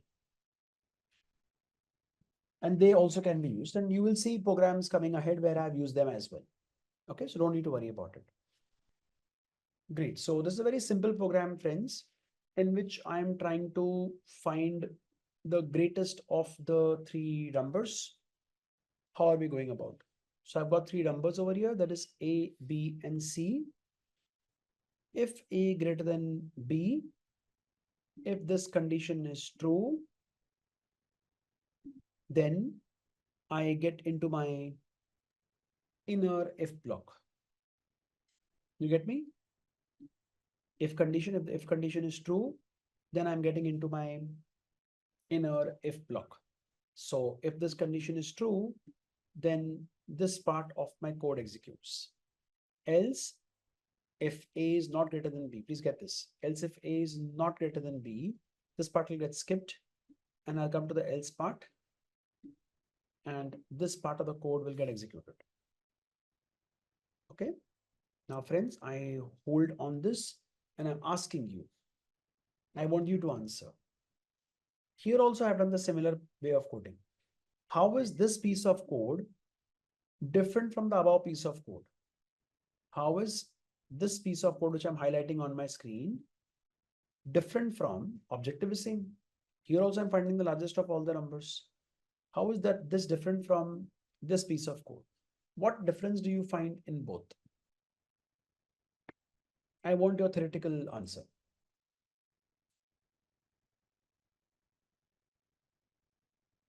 Very nice. Very nice, my class. In the first case, we all are using nested if else, while in this case over here, we're using a ladder of if else. And because we're using a ladder of if else, we would definitely need some operators like an AND operator or operator. So this is an AND or operator. Okay, right?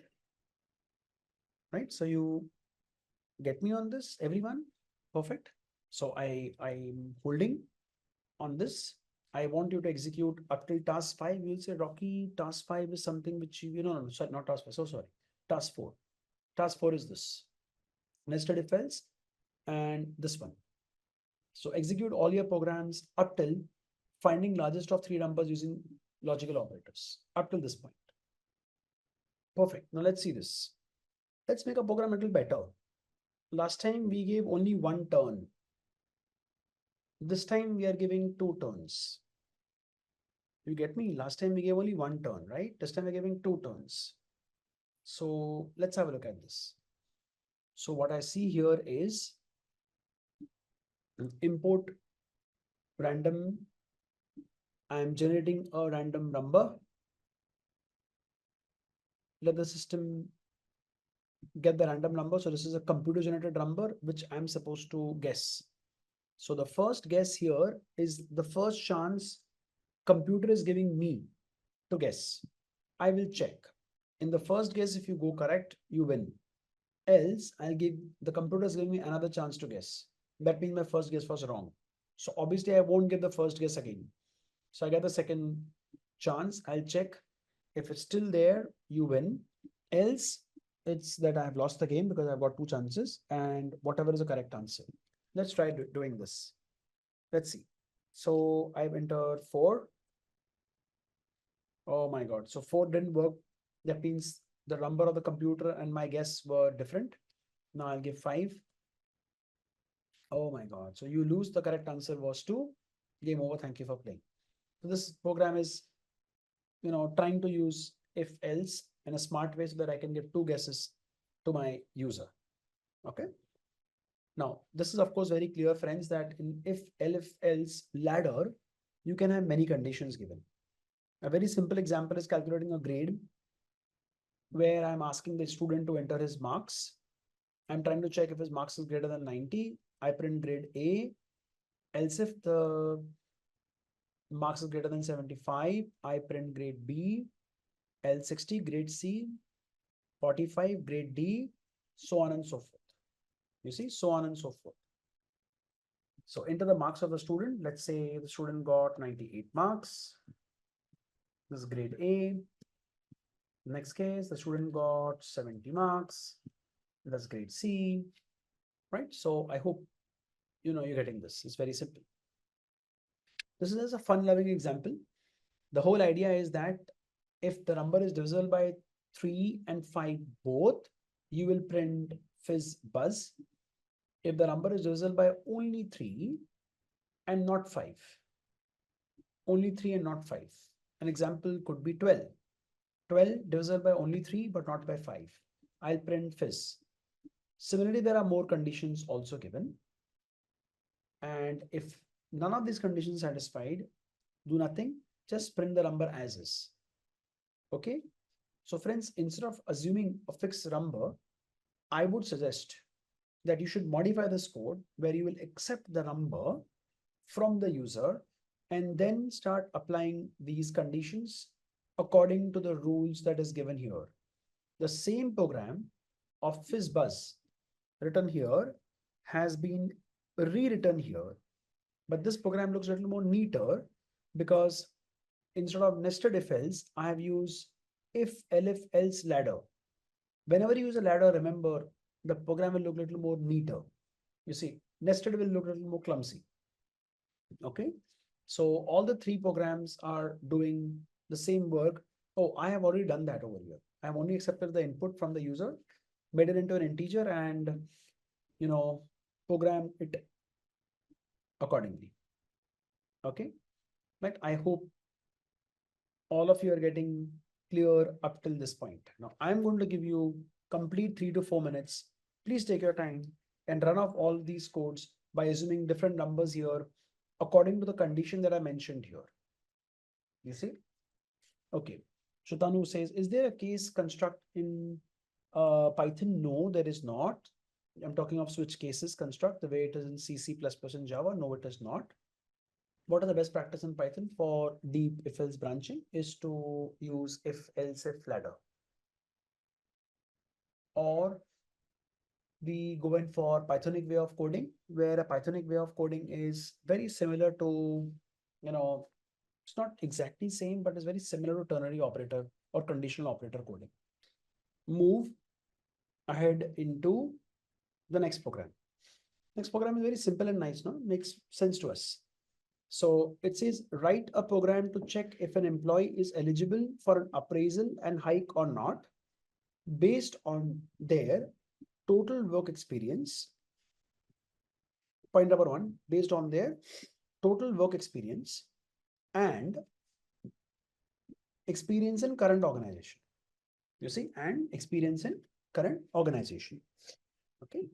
So I notice, look at the flow here. So enter your work experience in current organization in months. So whatever work experience you are entering in the current organization in months will be accepted because the input is going to be accepted always as string. So I'm converting it into an integer and bringing it into this variable. Friends, if the current experience is greater than 12, that means more than 12 months, then he's eligible for appraisal and hike. What you're doing next is enter your work-ex before joining this organization in months. Now you'll say, okay, why I'll come to the else part. Exactly. So if the person has worked for less than 12 months, that means the person is just recently joined. So if will fail, I'll come to the else part. So I'm asking him, what has been your work-ex before joining this organization? Okay, maybe before joining your organization, his work-ex is, let's say, 3 years. So in months, it's going to be 36 months. So I will capture that into this variable. If 36 months is greater than 0, which is the case, then we would print appraisal and default hike. You see, we would print appraisal and default hike. Else, you print appraisal and no hike for freshers. So I think this makes sense.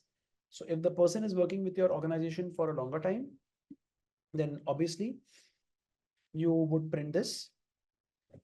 Else, if the person is experienced in the previous organization, then he becomes a lateral hire, so you still give him a hike. But if the person is just simply a fresher, just joined, no past experience, obviously appraisal may happen, but no hike is going to happen. Okay, right? So I hope you are able to get this. Okay. Okay, these are some questions which I think we have already solved about. So don't take too much stress on this. Okay, now this is just next question. I will give you time of maybe 2 or 3 minutes to go through both of them. Then I'm going to get into some programming mode where I'm going to give you some use case which you have to program. Okay, let's have a look now. So friends, the idea is that if your billing amount is in this range, you get a 10% discount. In this range, get 20% discount, and about 20,000 get 25% discount. So first I'm going to ask the price of the product, check up the range. So I'm just trying to look at the AND operator, give you a 10% discount. Else in this range, give you 20% discount and give you this thing. The whole idea is I want you to modify this code because this code is incomplete. I am only saying you got 20% discount, but where am I giving you 20% discount? You get me? Where I'm giving you? I should give you 20% discount, right? So I have to print that 20% discount value. Print here 25% discount value, which I have not done. So I think you need to complete this print and this print statement. Right. So I want we should calculate our taxes. Okay. And the rule that we need to follow, we're not going to go literally, into the rule of our ITR, but we'll make the rules very simple. Okay.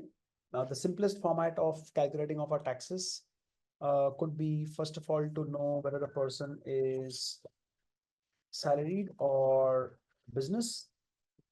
Okay, that's the first thing which you should ask the user. So apart from calculating the taxes, I also want you to print his simplified, not simple, very, very simplified rather, simplified income tax returns, or maybe the tax payable. Okay. In case of less than 7 lakhs, there is no tax. That is good. So if it's between 7 lakhs to 10 lakhs, then it is 10%.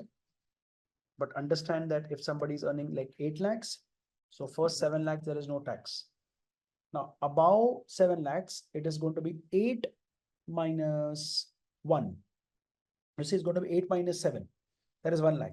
So on 1 lakh, he's going to pay 10%. Am I right in understanding this, my class? Right? So if you're earning 8 lakhs, you're not going to pay 10% on the entire 8 lakhs. You're going to pay first 7 lakhs goes. So we put it this way. We put it this way for simplified. First 7 lakhs, there is no tax. Okay. Then above 7 lakhs to 10 lakhs, there is 10%. Which is incremental calculation, no? Right? It's incremental calculation.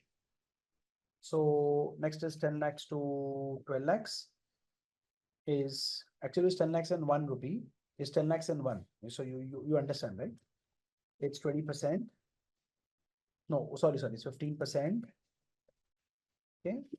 In a very similar way, if it is 12 lakhs and 1 to 15 lakhs, then it's 20%. And then lastly, if it's above 15 lakhs, you see, to what, infinity, correct? It's 30%, right? So I hope, friends, you are able to get this. So let's take an example. Let's take an example. If somebody is earning 13 lakh 15,000, how would you calculate his tax? You would say that, Rocky, for the first 7 lakh, it's free. So you will calculate it as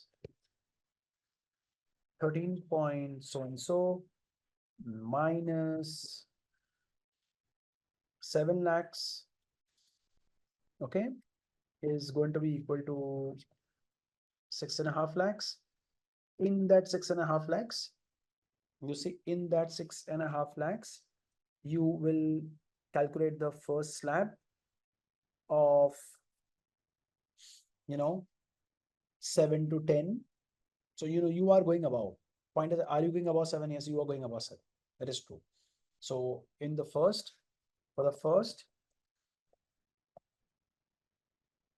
3 lakhs, you are supposed to pay 3 lakhs means this range. The first 3 lakhs is supposed to pay 10%.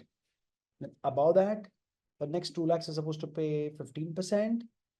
You see, and for the balance, 1.5 lakh is supposed to be 20%. Please correct me if I'm going wrong in my calculation. Is this the way it goes? Can somebody verify that, please? Right? Or not? Can somebody please verify this? Prabhu verifies it. Thank you. So for the second calculation, it's going to be the second 2 lakhs. It's going to be 15%. You see? Now question is, what is balance? So balance is 1.5 lakhs. So the last 1.5 lakhs, it's going to be 20%. You see? Correct? That's the way you're going to work and calculate. So this is not easy. So you need to build your logic very well. You'll say, Rocky, how it will make a difference whether you're salary or business? To be very honest, here I don't want to make things complex, but to be very frank, the calculation does differ for salaried versus business people. You see? So let's not get into confusions at this moment. But I'm accepting whether salaried or business person, because while printing the details that hello dear Mr. So and so, gender and age, type is salaried or business, your total tax payable amount is so and so, and it is calculated so and so. So show calculation also. When you print the whole taxes, you print the calculation also in a very formatted way. You print the calculation also, print the calculation also in a formatted way. Very easy to understand. Okay. So friends, can I ping this comment to all of you? Will that help? Okay. So let's see whether this program works correctly or not. That the peer has to review, but then let me scan the code according to the logic that is given. First, some inputs are being accepted, which were to be accepted, like name, gender, age, and salary. If the salary is less than 7 lakhs, no tax, as simple as that. But in case if your value of salary is more than 7 lakhs, assume it is 9 lakhs. So it's going to be 9 lakhs minus 7 lakhs. That's going to be taxable salary. It's going to be 2 lakhs here. Now start checking. Is your salary 2 lakhs less than 3 lakhs? Yes. So you will be only 10% taxes. But tomorrow, if your salary was, let's say, 11 lakhs, so it's going to be 11 minus 7, which is going to be your taxable salary. That's going to be 4 lakhs. So is 4 lakhs less than equal to 3 lakhs? No, it is not. So I come to the else if part. So is 4 lakhs greater than 3 lakhs? Yes. And less than 5 lakhs? Yes. So I'm going to have 15% on the taxable salary. Now here is something which I am not, convinced, because is it so, friends? If my salary is 7 lakhs, then all the amount which is above 7 lakhs, have I to pay, I repeat, have I to pay complete 15% on that 4 lakhs? Think about it, class. Think about it.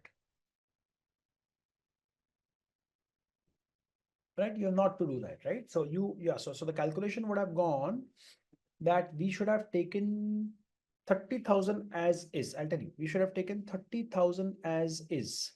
So if the taxable income is, let's say, greater than 3 lakhs, so what we will do is we can subtract 3 lakhs from here and add 30,000 outrightly, because for the first 3 lakhs you are supposed to pay 10% slab, isn't it, Nagdeep? I'm trying to communicate this to you, Nagdeep. So your logic is very good, trust me. But I think this is something which we overlooked on. So we can do like this. Okay. And similarly, your logic will flow ahead also. Same logic will be coming here as well. So let's say that let's say somebody's salary is 12 lakhs. Just imagine it's 12 lakhs or maybe 11.5 lakhs.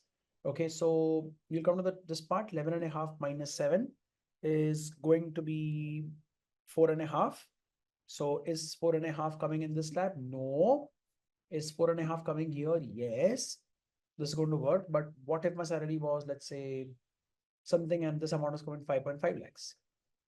Now think about it. So in that case, 5.5 greater than 5, yes. Less than 8, yes. 20% of the whole amount? No, not 20% of the whole amount. You have to pay 20% on taxable value minus how much? Taxable value, how much minus? 20% minus 5 lakhs, if I'm not wrong. Okay, and what we can do is take this whole stuff. Friends, what we should add to this? Any idea what we should add to this? How much amount should we add to this? 30,000? No. 30,000 was added in the previous case, my friend. 30,000 is on the first 10%. Previous tax slab would be needing to recalculate. So what is the fixed? What is the absolute value? See, we're subtracting this. So I think we need to add 30. That is correct for the first 30. Then we need to add 20% of the balance. Sorry, 15% of the balance 2 lakhs. That's another 30,000. I think you're correct in saying that we need to add 60,000. Yep. So 60K needs to get added up. Similarly, if the taxable value is more than 8 lakhs, that is actually above 15 lakhs, then it is going to be 0.3 into taxable slab minus what? What should be the amount that I should be minusing from? It should be 8, right?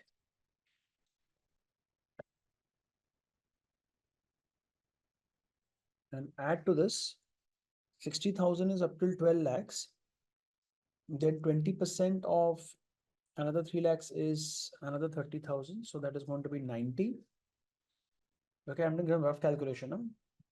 So I think this is the way it should be working. I've just modified with minimal changes. Okay, let's say you're accepting the salary. That's the most important thing. Subtracting 7 lakhs from here. If salary now is equal to 0, no tax, exit. You leave the entire code. So tax value is 0 at the moment, correct? 10% block. Now, whatever salary amount is there, you subtract 3 lakhs from it. If salary greater than 0, okay, whatever was the old tax, if there was any, in this case, no, you take a 10% of it. Okay, then you're subtracting further 2 lakhs from it. You subtract 3 lakhs from it. Now, further 2 lakhs from here. And then further 3 lakhs, 10, 12 to 15. Cool. Let's run this and enter 11 lakhs. So tax is 45,000, then 1,25,000, and then further 5,000 for 11 lakhs. So what is the total tax liability? You know what is, by the way, using so many exits is not a good practice. Total is the first one. You mean to this one, 45,000. Yep. So in that case, our logic is also correct, right? We are also getting 45,000 and we are accumulating. You can please notice that. So that slab of 7 lakh to 10 lakh rupees has a 10%. Yep. So it is correct. So it is right. Prabhu is also confirmed. Right. So yeah, but don't use exit so often because exit is a very harsh statement to, exit the whole code. So avoid using exit. You see? Right. Anyway, so friends, let's move on. Save your work. This control S, save your work. Yeah, exactly. You could not break because you're not a part of a loop. So when you are only part of a loop, you can break and continue. So you should use if else statements. So the idea is to use if else statements more. Yeah, great. So let's move on, friends, on to module number 5. I have to share. Friends, there are situations where we have to iterate. Iterate in simple sense means repeat. So when we have to repeat something, In any programming language, we say we are creating loops. Every loop has to be controlled. It should not go infinite. It should be controlled. And for that, a loop will have a loop variable.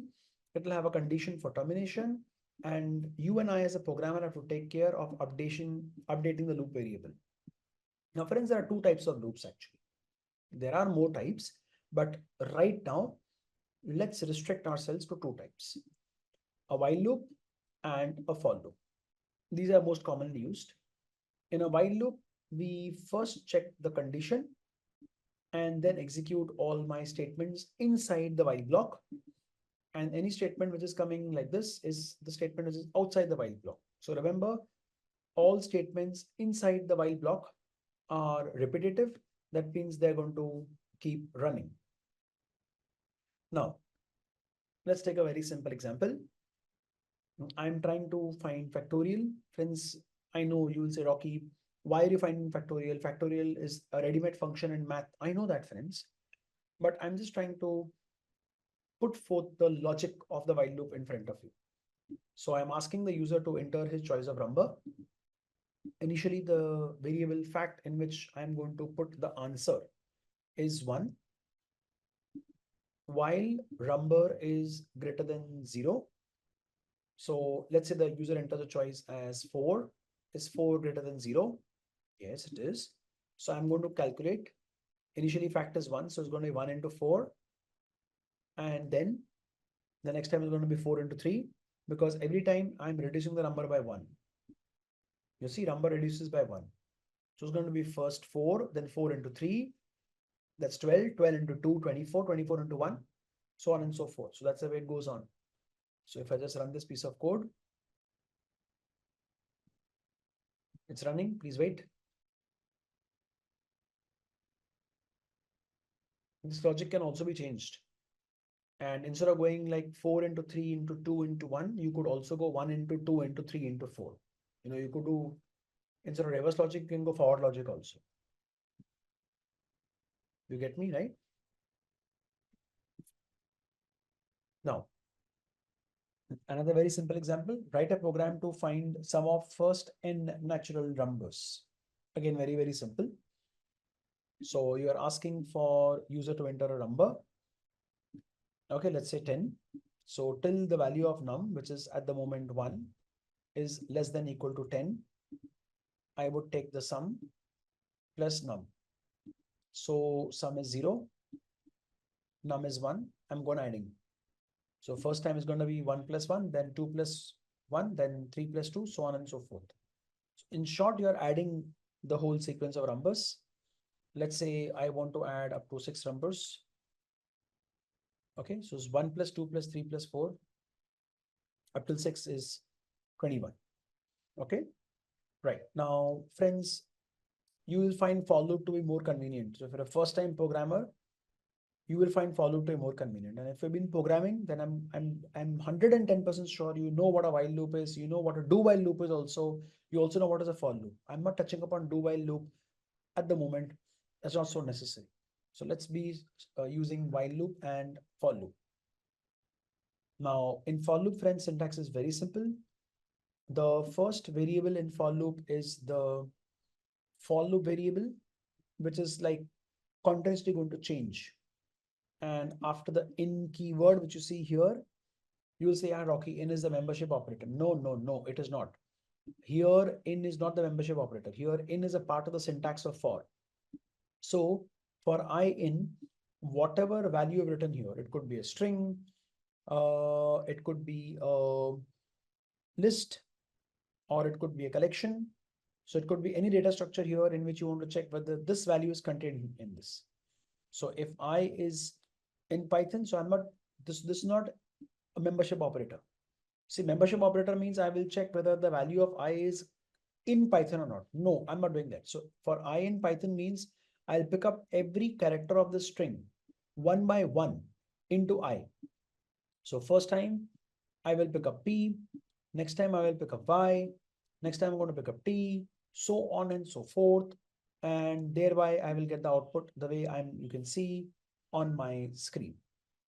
Now, just to, the reason I was insisting that I want to get into this notebook is because please have a look when you make a collection of data members in such square brackets. In other languages, this may look like an array, but in Python, this is not an array. This is a list. So we say this is a list of elements.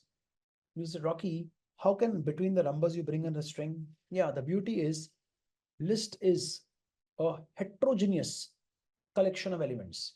So I can have few integers, I can have a string, I can also have a floating point number. There is no problem. Please appreciate, there is no problem. You see, so you can have a collection. You get me? I can have a collection of different types of data members. And what I see here is what you see here on my screen. So one by one, every element was picked up, brought into I, and you got the answer. Okay, friends, you with me on this, right? You're with me. Now, this is one format of the for loop which you are being seen. But many times we may not have a collection ready-made, right? We have to make the collection at runtime. You can do that. So for I in range 1,6, range has two parameters, start and stop. It will start from whatever you say, but it will stop at one less. So 6 minus 1, it will stop at 5. So you're going from 1, you're stopping at 5. That is 1, 2, 3, 4, 5. No wonder this for loop is going to run and the value of I will vary from 1 to 5. If you see this in the first case, you will see output going 1 to 5. So if I say range 6, you'll say, Rocky, why is not starting with 1? That's because, friends, in range, if you only give me one number, then this means the end number. I will end at this point, but I will by default start from 0. So I'm starting from 0 and going up till 5. You see, going up till 5. Because this is the rule. Whatever end index you give me, I will go one less than that, my friends. Always remember, whatever end index you give me, I will go one less than that. Okay, right? That's the rule. So another example of factorial over here, but the only difference is instead of the while loop, we are using the for loop for coding it. Okay. Now I would like to request all of you to run all your codes up till this point. It should not take you more than 4 or 5 minutes. And also try your level best to code this. Write a program to, find the sum of first 10 natural numbers using for loop. Okay, because up we did with the while loop, you can use the same logic, friends, and replace the loop by the for loop. So we go slow and steady to the next. So friends, what happens now is when I'm using a while loop versus a for loop, very honestly, both are doing a good job for you. But personally, I believe that most of you may feel that for loop is more easier to code because you have not to bother about the incrementing or updation of the for variable. You see, but in the case of a while loop, you have to bother. Okay, now have a look at this piece of code. In the first code, my range function is saying I would like to move from 10 to 99. It's going to check every number 10, 11, 12, so on and so forth up till 99. While you see, while if I look at this case here, this is the range function in which you have a start value, you have a stop value, you also have a step value. This is another form of range function. So there are many forms of range function. One form, you only give me the end value. Other form, you give me start and end. Other form, the third form is you give me start, stop, and step. In this case, I'm starting with 10, stopping at 99 minus 1, that is 98, and stepping every time by 2. So my values are going to be like 10, 12, 14, up till 98. While if I look at this here, 11, 99, 2, then you are starting with 11 and you jump in with all odd numbers like 11, 13, 15, so on and so forth. Okay. So let's have a look, right? You will see, Rocky, what are these answers? These answers are summation, no? You have summed up. What you're doing exactly is that you're finding all the even numbers like 10, 12, 14, 16, and you're summing them up. As simple as that. Okay. This is a shortcut if notation where I am not, bothered about indenting and taking it to the next line. I'm just putting the single statement after the if block. I'm putting the single statement after the if block. You get me, right? Everyone? Okay. Now, look at this. This is another simple code. I'm asking for an input from the user. You see, whatever user gives me an input, maybe your name. You're running a for loop over your name to find the index position of your name. So let's say that your name is Prabhu. So you enter this. Yep. So we get the index of P is 0, index of A is 1, so on and so forth. So what usually is done is, if you're using format printing, then you would write an F over here, you see, and thereby skip writing the word called format. You see, you with me, right, on this? And this whole thing will come in double quotes here. So this is one way of doing it, or one way of looking into it. But the whole idea is, when you have many placeholders, then people prefer to be very specific and make things more readable. They write format x comma I. So the value x will go into the placeholder 0 and the value of I will go into the placeholder 1. But this is an equivalent way of doing it, which you've already learned.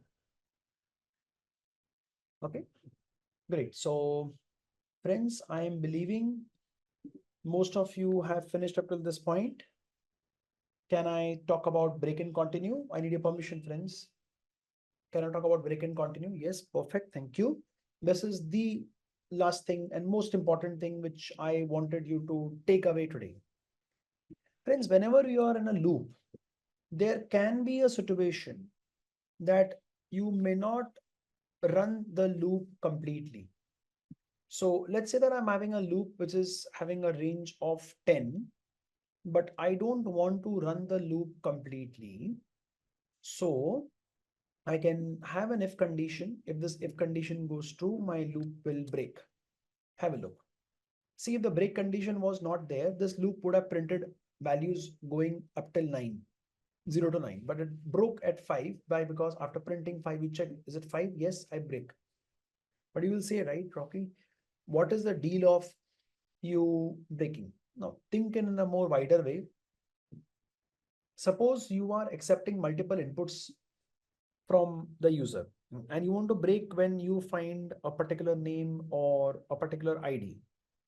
You see, so you're accepting inputs and you will break when you find a particular ID or a particular name. That's it. That's the idea. You see, I spoke about nested if else, right? In the same way, you also have nested loops. So one loop can get nested in the other. So this is called as the outermost loop. This is the outer loop and this is the innermost loop. So the whole idea is, if I do not put this break statement, then this high all would have got printed for 4 into 3 into 2. 4 into 3 into 2, that is 24 times. You see, so that's the way the loop would actually break. Right, so I hope you got this. Now, continue further. So what I notice now is the continue statement, where in the continue statement, what I have is, I have a for loop for I in range. If I is equal to 4, I say continue. What does it mean? Friends, break is very evident that you're going to break out of the loop.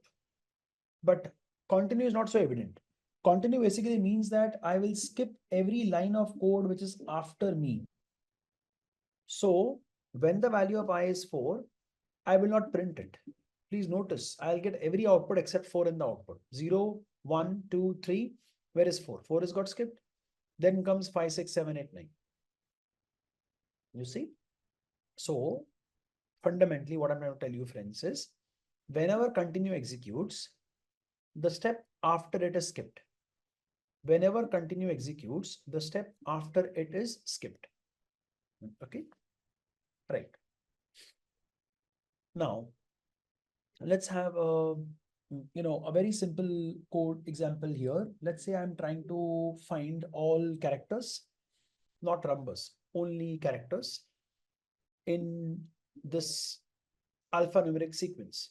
So for loop is going to pick up every character, first 1, then 2, then 3, then A, then L, so on and so forth. But if the character in I is any one of the numeric digits, I say continue. Continue means I will not print. But if I read A, then I'm sorry to say A is not in this sequence, right? A is not in this sequence. Therefore, you will print it. So let's have a look. Yep, this makes sense. So from an alphanumeric sequence, I could pick up and find all the characters. Correct? That's the application of continue. This, I think, should not be difficult for anyone.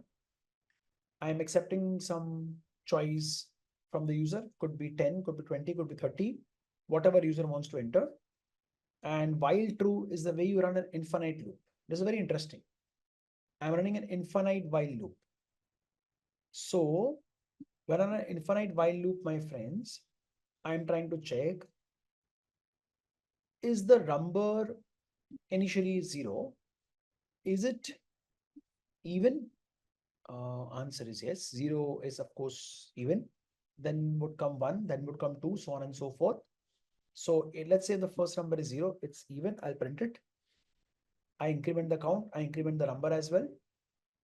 If count is equal to choice, if I enter choice as 6, so I want 6 numbers in the output. Till I don't get 6, I will go on finding numbers, but I will only print even numbers, no odd numbers. You see, so this is another good example of an infinite loop. You see, let me explain to you on my whiteboard of why I would actually make a class. Let me ask you this very basic question.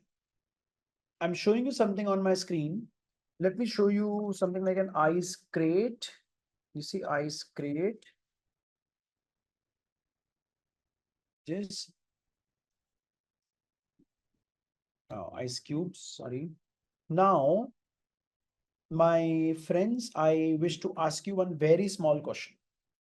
May I know from all of you, what you see on my screen is of course, ice cube tray, which you can see here.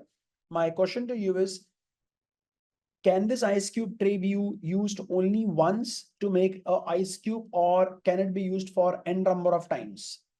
Your answer, please. 1 or n? Absolutely. Absolutely. Very good, everyone. It can be used for n number of times. So it can be used for multiple times. It's a reusable product. Correct. This is exactly what I mean to say when I say you about the word called class. So this ice cube tray actually is a class, and we can use it for n number of times to make cubes. The cube is actually the object. You see, so the cube is an object which is being made out of this class.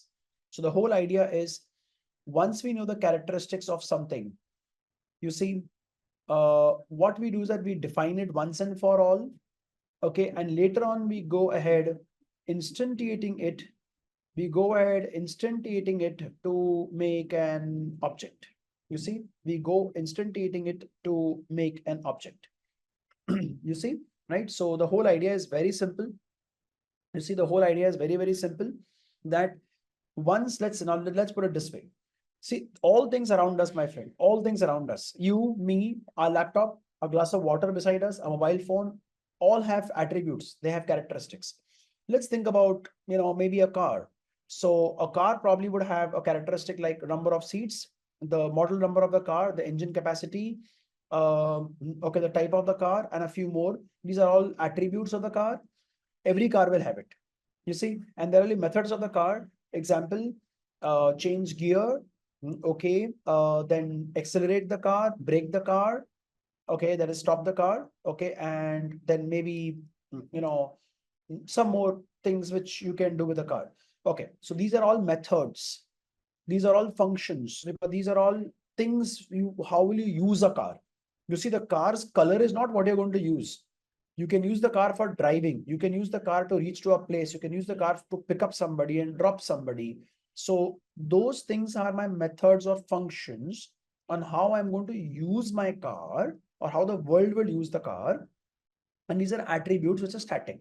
So this set is static, you see, and they will have values. So example, the model of the car. So I put a model and then you put the model name over here. Now this part over here, friends, becomes attributes. So we say this is the attributes of the car class. And this here is the methods of the car class. Okay. So this is the methods and this is the attributes. Now, once you have the class in place, you go ahead instantiating n number of objects. You see, you go on instantiating n number of objects of my class. You see, you go and instant n number of objects of my class. Now, because you're instantiating n number of objects of the respective class, that means once a class is defined, I can make objects. You said, okay, why making an object? The reason is I have a class over here, but all of us have different cars. You see, so I have a different car. My friend Sanjeev has a different car. My friend Nazrul has a different car, and probably my friend Prabhu has a different car. But ultimately, all our cars have the same attributes, have the same functionalities. You see, so you make objects of it. So that's the whole idea. Now, how do we do it in Python? Well, in Python, we do like this. We write the keyword called class and give a name to our class. That's it. In this class, this is an empty class. This is no use. This is an empty class, to be very honest. So when you want to make an empty class, you need to write the word called pass. Example, suppose you and me are playing a game of cards, and you're not taking your turn. What will you say? You'll say, Rocky, pass. Pass means you're passing your turn to the next person. So you didn't take your turn. Same way, class demo has no internal body, and therefore we say the word pass. Okay, object is equal to demo, which fundamentally means that you are creating an object of the class. This is the way you make an object. And if you print an object, let me show you. First, I make an object, then I print an object. And if you want to know information about the object, you can say help. Although this is not really helpful, to be honest. Okay, not really helpful. Hence, I'm saying this takes you too much in detail, not much helpful. So print object shows that this demo is an object and it is stored at so and so memory location on your computer. Remember, this location is going to be different for all of us. Now, I spoke about attributes, right? Have a look, please. So I'm making a class over here and I'm trying to hold some information about your, let's say, health card. So let's say I have a class called health card, like Aadhaar card, similarly health card, which is issued by health companies to us. So I make a class called health card. I hope that health card should have minimum this information about each one, about the name of the person, about the age, about the location. And with respect to the health card, I can only know your information. So using it, I can only print your individual information. Now, let's have a look of what am I doing. Now, just imagine this. Suppose, my friends, okay, I put my details. Obviously, you can verify, sorry, you can alter these details later on when you're going to run your code. Okay. So what I'm doing is I'm creating a class, then I'm instantiating an object of the class. So h1 is my object and I say print info. I'm calling the method print info. It's going to print these personal details which are there inside the card. Imagine the card is digital. And when you swap the card, you get the details. So you got these details. Now, let me explain to you from theoretical perspective of what all is seen on my screen. Friends, what happens now in the class health card or any class, when you want to make attributes, you can define those attributes inside a constructor.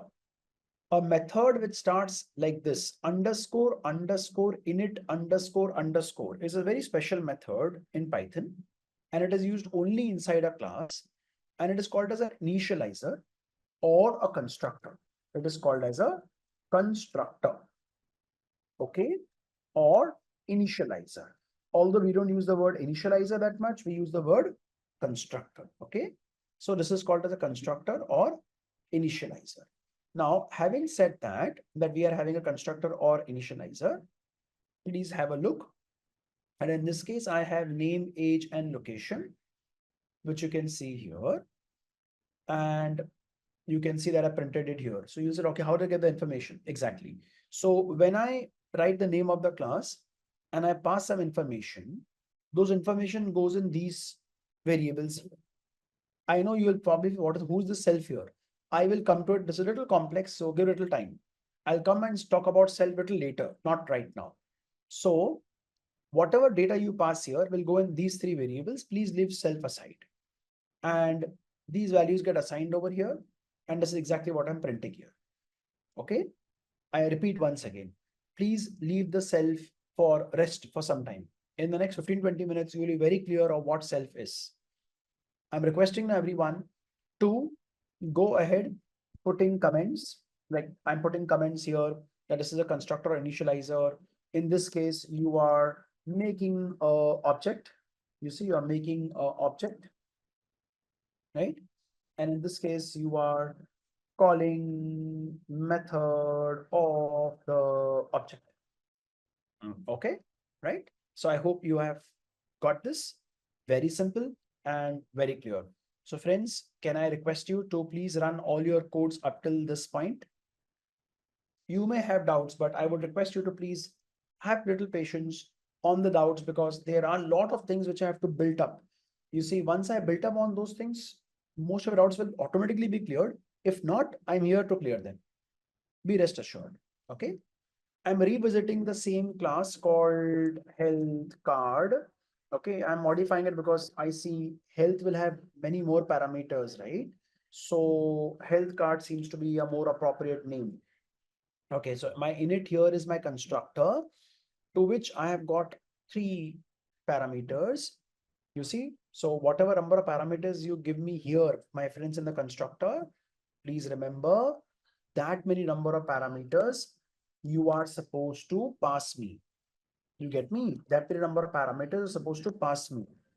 You see, so you need to pass me all those values. So if I've got three values there, you need to pass me all the three values here. You cannot just, kind of leave, you cannot say that, okay, Rocky, I've got 3 here, I'll pass 2. No. Or I've got 3 here and I pass 4. No, once again, as many here, you have to pass that many. Okay. Now you can notice that I have assigned name, age, and location. And here, this is a tricky part here. Friends, what happens now? There are two types of attributes that we can make inside a class. One are called attributes which are going to be starting with a word called self. And those attributes which start with a word called self are actually called as object attributes. Okay, or object variables. They are attributes which are going to be in every object, be it a name, be it age, be it location, or be it counter. Be it a name, age, and location. Three of them, because they start with a word called self. They're all object attributes. But attributes which do not start with a word called self, instead they start with a name called class, are called class attributes. Now, what are the difference?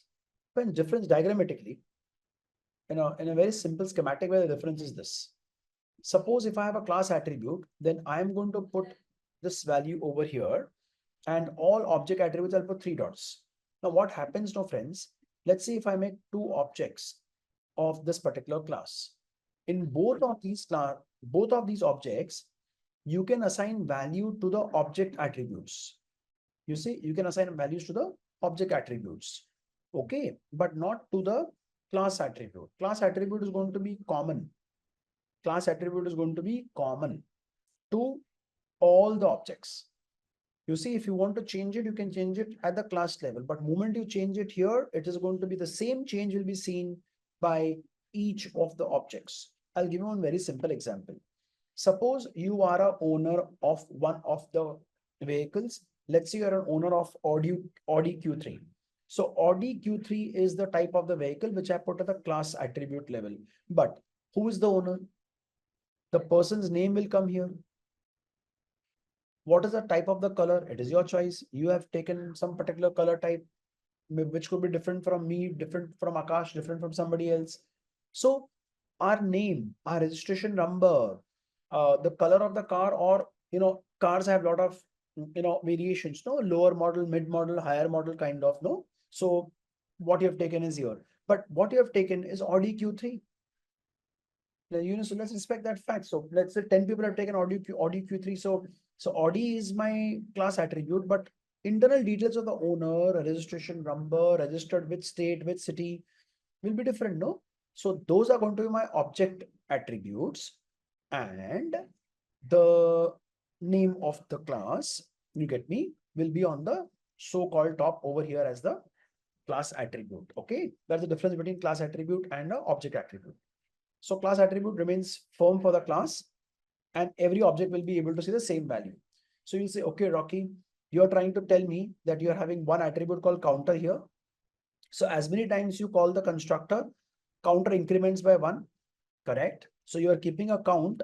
In short, you are keeping a count of how many people have taken the health card. Just to give you an example, I have made one object of health card here with my details. I print my details.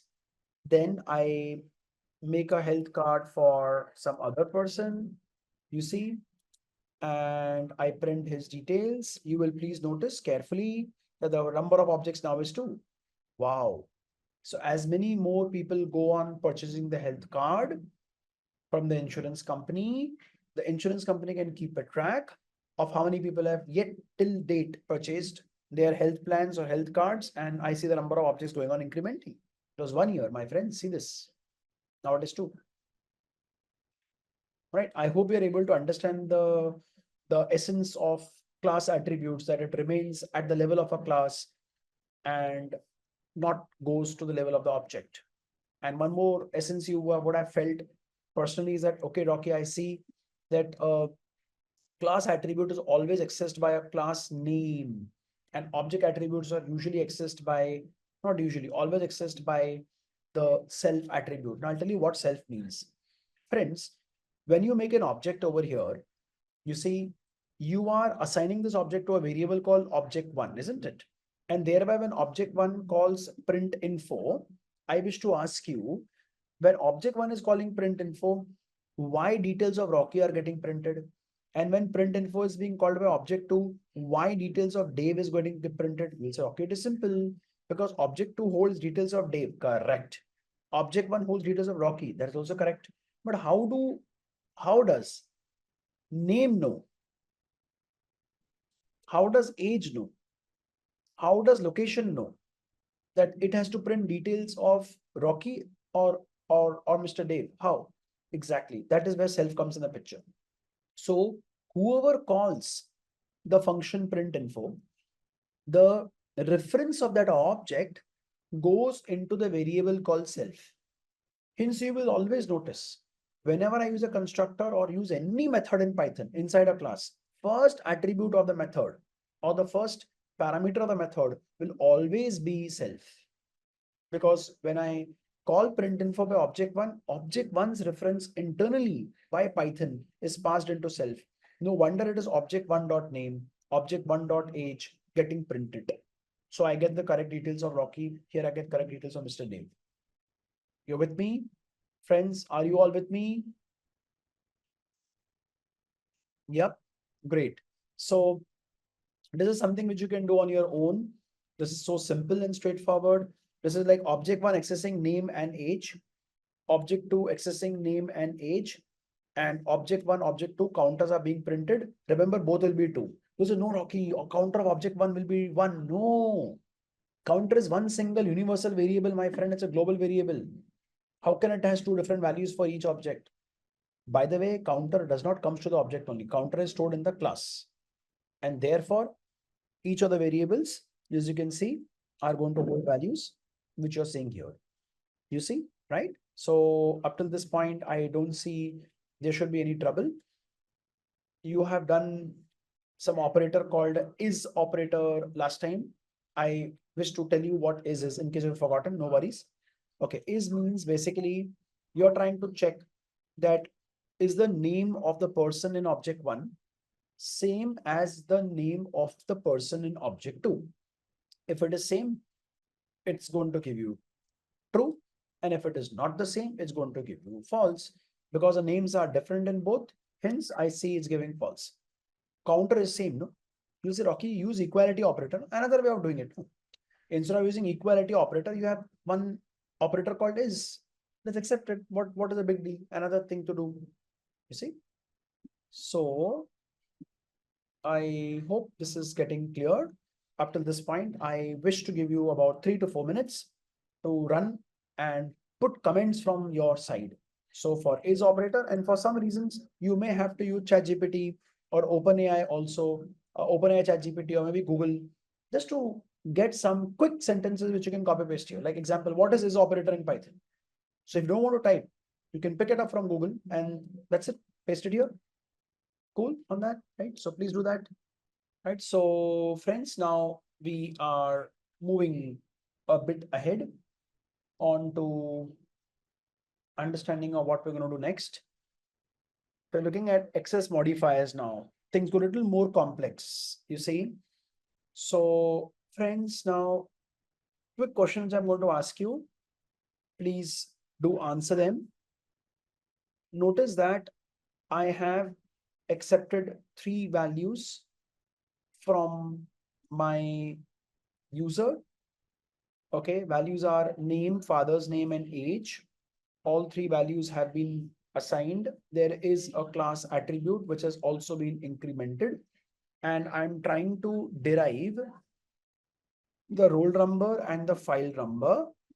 Whenever you are going to give any variables, these kinds of symbols, a single underscore and a double underscore, you are actually making them as private variables. You see, that means you're not going to allow these variables to be openly accessed outside. They have private access specifiers. I cannot go too much in details because the time is very limited and this notebook is too long. But one thing you can understand is something which is personal to you and just you. Example, your wallet. That is not shared by everyone at home. That is your wallet. So you only going to use it, right? It's your watch. Only you're going to use it. But what about the fridge and the sofa set at home? Is it only yours? No, everyone uses it. So the fridge and sofa set, yes, it is yours, but then everybody, the whole family uses it. So it is something which is usable by everyone. Okay. So the whole idea is that you can mark a variable as private and reserved within the class by marking it as underscore and double underscore. Okay. So no need to worry about any kind of coding here. This is just like, I'm just trying to pick up the first 3 characters of your name. Okay. And the student counter variable. If the first student, the counter variable will be 1. For second, counter variable will be 2, so on and so forth, right? And the name of your student's file is going to be upper 3 characters, upper characters full, your full name in upper characters, and a counter number attached to it. Just to show you this in running.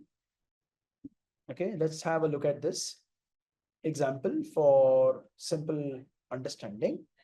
All right, so you can notice that you'll say, Rocky, how did you get onto A2202? Yep, to tell you that's over here. Okay, this is academic year 25, so I should make this 25. So academic year 2025. Okay, then this first placeholder is going to hold this much part. The second placeholder is going to hold this much part. So in the second placeholder, I'm saying that I want a number to come as 0, 0. Okay, 3D means I will maximum accept 3 integer digits. That means our file number will go to maximum 999. I'll not pick up any number beyond 999. Okay. So the whole idea here is, okay, now how does this John come up? JOH, because I took the first three characters of the name you see in uppercase. Okay, next case, why the whole John Davis came is because we said we want the whole name in the uppercase, right? And further the counter variable, which you can see here, right? 001. Okay, so I hope this is getting simple and clear. Don't take too much of stress about this formatting part. That's just done for, kind of good looks. Idea is that you're trying to make some variables. Usually beginner programmers are not supposed to do all that stuff. So you haven't to really worry. Most of the times you're going to work is in this space, but at least be aware that if you wish to make variables, which is going to be completely private and usable only inside the class or through its methods, then you can make such variables by using double underscore or a single underscore. Okay, right. Now I have another function over here called display, but now I'm entering into a territory in which I wish to talk about something called as inheritance. Friends, all of us take qualities from our parents, right? And we call that term as inheritance.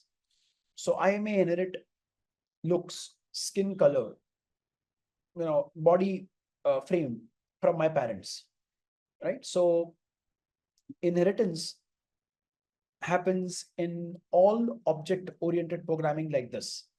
I make a class called science because a science student should also have the same qualities as a generic student. So I straight say class science is inheriting attributes of a student. So what all student has, all things will come to science. Now, when I try to have a look, when I try to make this class, you will say, Rocky, this class science is having a display function. Okay. And you're trying to print all this, but where have you defined name, father's name, and age? Exactly. So I have not defined name, father's name, and age. They have come to me from student. You see, I have not defined roll number and file number. They have come to me from student. Now I would like to create an object of student and I like to say print info. Please notice. Oh, I should have redefined this, right? Because we changed it to 2025, no?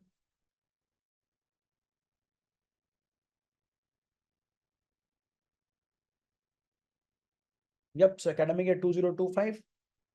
All details in place. Now this is print info, huh? Don't feel confused. I've called print info.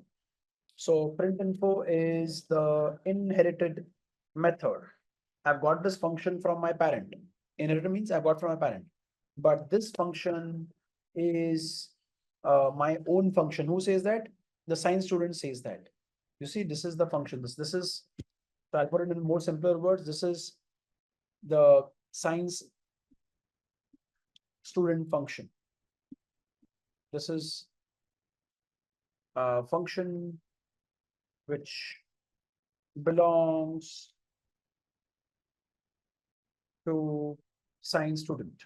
That means it is not coming from student. It is not inherited. It is not inherited. It's very important to note it down. Okay, let me run this code and see what it gives me. Oh, wow, it gave me an output which says that there is an error. Now, what is the error looking like? See this, it printed name, father's name, age, and roll number. It gave you error at what point? It gave you error at the point where you tried to print. Roll number is all okay. But moment you went on to this variable, he says, I'm sorry, I don't have this variable.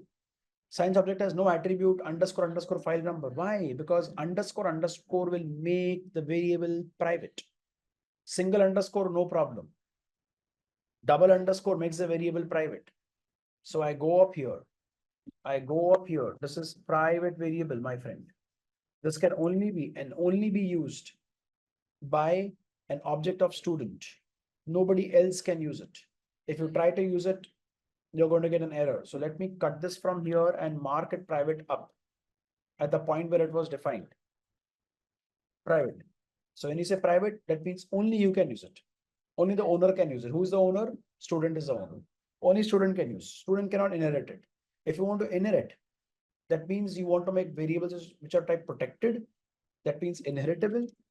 Then you can go in for this type of variables which are having protected, which means inheritable, sorry, it's coming in my prompt. Hold on. What's up? What's wrong? Our focus is not changing. Which means it's inheritable. You see? Right? So this was single underscore inheritable. Double underscore is private, not inheritable. Not inheritable.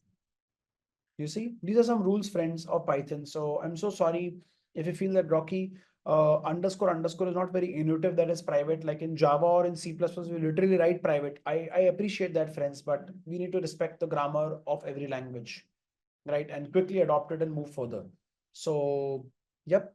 So I would request you to run these codes, and even you should get this error the way I got the error for the private variable, please. And you can click on explain error. It'll explain you also. So there is no need even to you type too many things. You can explain error, you'll get the whole answer. You can copy paste the whole answer here as a comment, right? You can be smart in doing that. Okay. Mohammed, there's a question coming in. If science class also has its own constructor, then how to access the science class attributes? So the whole idea here, Mohammed, is that the constructor which I have defined in the class student does not goes down. Please understand, I'm not pushing the constructor. Constructor doesn't get inherited. You see, so when you say class science is extending or inheriting properties of class student, then automatically first the student object gets created and is assigned to the science. Therefore, I'm able to use these attributes. And what you're trying to ask is, if I were to make my own constructor in class science, then how I'm going to call the constructor for student? That is a more common practice in Java. It is not a common practice in Python to do so. Okay, but although we can, but that's not a common practice. You're talking of super usage of the variables where the child class calls the constructor of the parent. That's a good thing to do in C++ and Java. That's the bad practice here in Python. So avoid doing it. There is a way of doing it, but I would not I would request you don't do it, because that's not a good practice here. You see, yeah, we don't do that in Python coding. We don't call the constructor of the super classes. You see, so if you learn that and do it, it will look very unprofessional if you program that way to other Python programmers. But the point is that if I simply answer to yes, and then if I show back to you in programming, this notebook is going to become impossible to cover up. You see, so I think you probably need to have a different forum where we are learning data structures or learning advanced Python programming to get into that forum, not for Python fundamentals. You see, I'm anyway going one step ahead, little beyond Python fundamentals, because I believe that the batch should know this. You see, so if you're trying to ask questions because you have experience in some other programming language, then I don't think so that's going to help the batch at an overall. Why? Because some of them don't have any programming experience also. You see, so we need to go at the common page. We have to think of everyone in the batch. Right. So friends, let's move on ahead with respect to inheritance. Now, formally, I'm looking at inheritance. I gave you some examples of inheritance. Now I'm formally getting into a small breakup of it. Okay, let's have a look. Friends, we know one thing of inheritance is there must be a parent class, you see, and from the parent, the child inherits. Now, the best part is when a child is inheriting from the parent, you need to do nothing, right? You say class child and write the name of the parent, like we did class science inheriting from student. At the moment, my class child has nothing of his own. Everything what he has come from his parent. Therefore, you see, everything what he has come from his parent. And therefore, please notice, I am printing this line. Why did this line get printed? Because, my friends, moment you make an object of a class, no, by default, you call constructor. You see, you call the constructor. And who is a constructor? This fellow. Init is my constructor, isn't it? You call the constructor, that is the init function. See, I may use the word function and method interchangeably. because I have done a lot of work in Java. So Java, we have the culture of speaking methods, but from last 6, 7 years, doing a lot of work in Python. So you may find that Rocky has a slip of tongue at times. He uses the word method, uses the word function, but I intend to mean the same thing. Method or function, I intend to mean the same thing. Okay, don't get me wrong.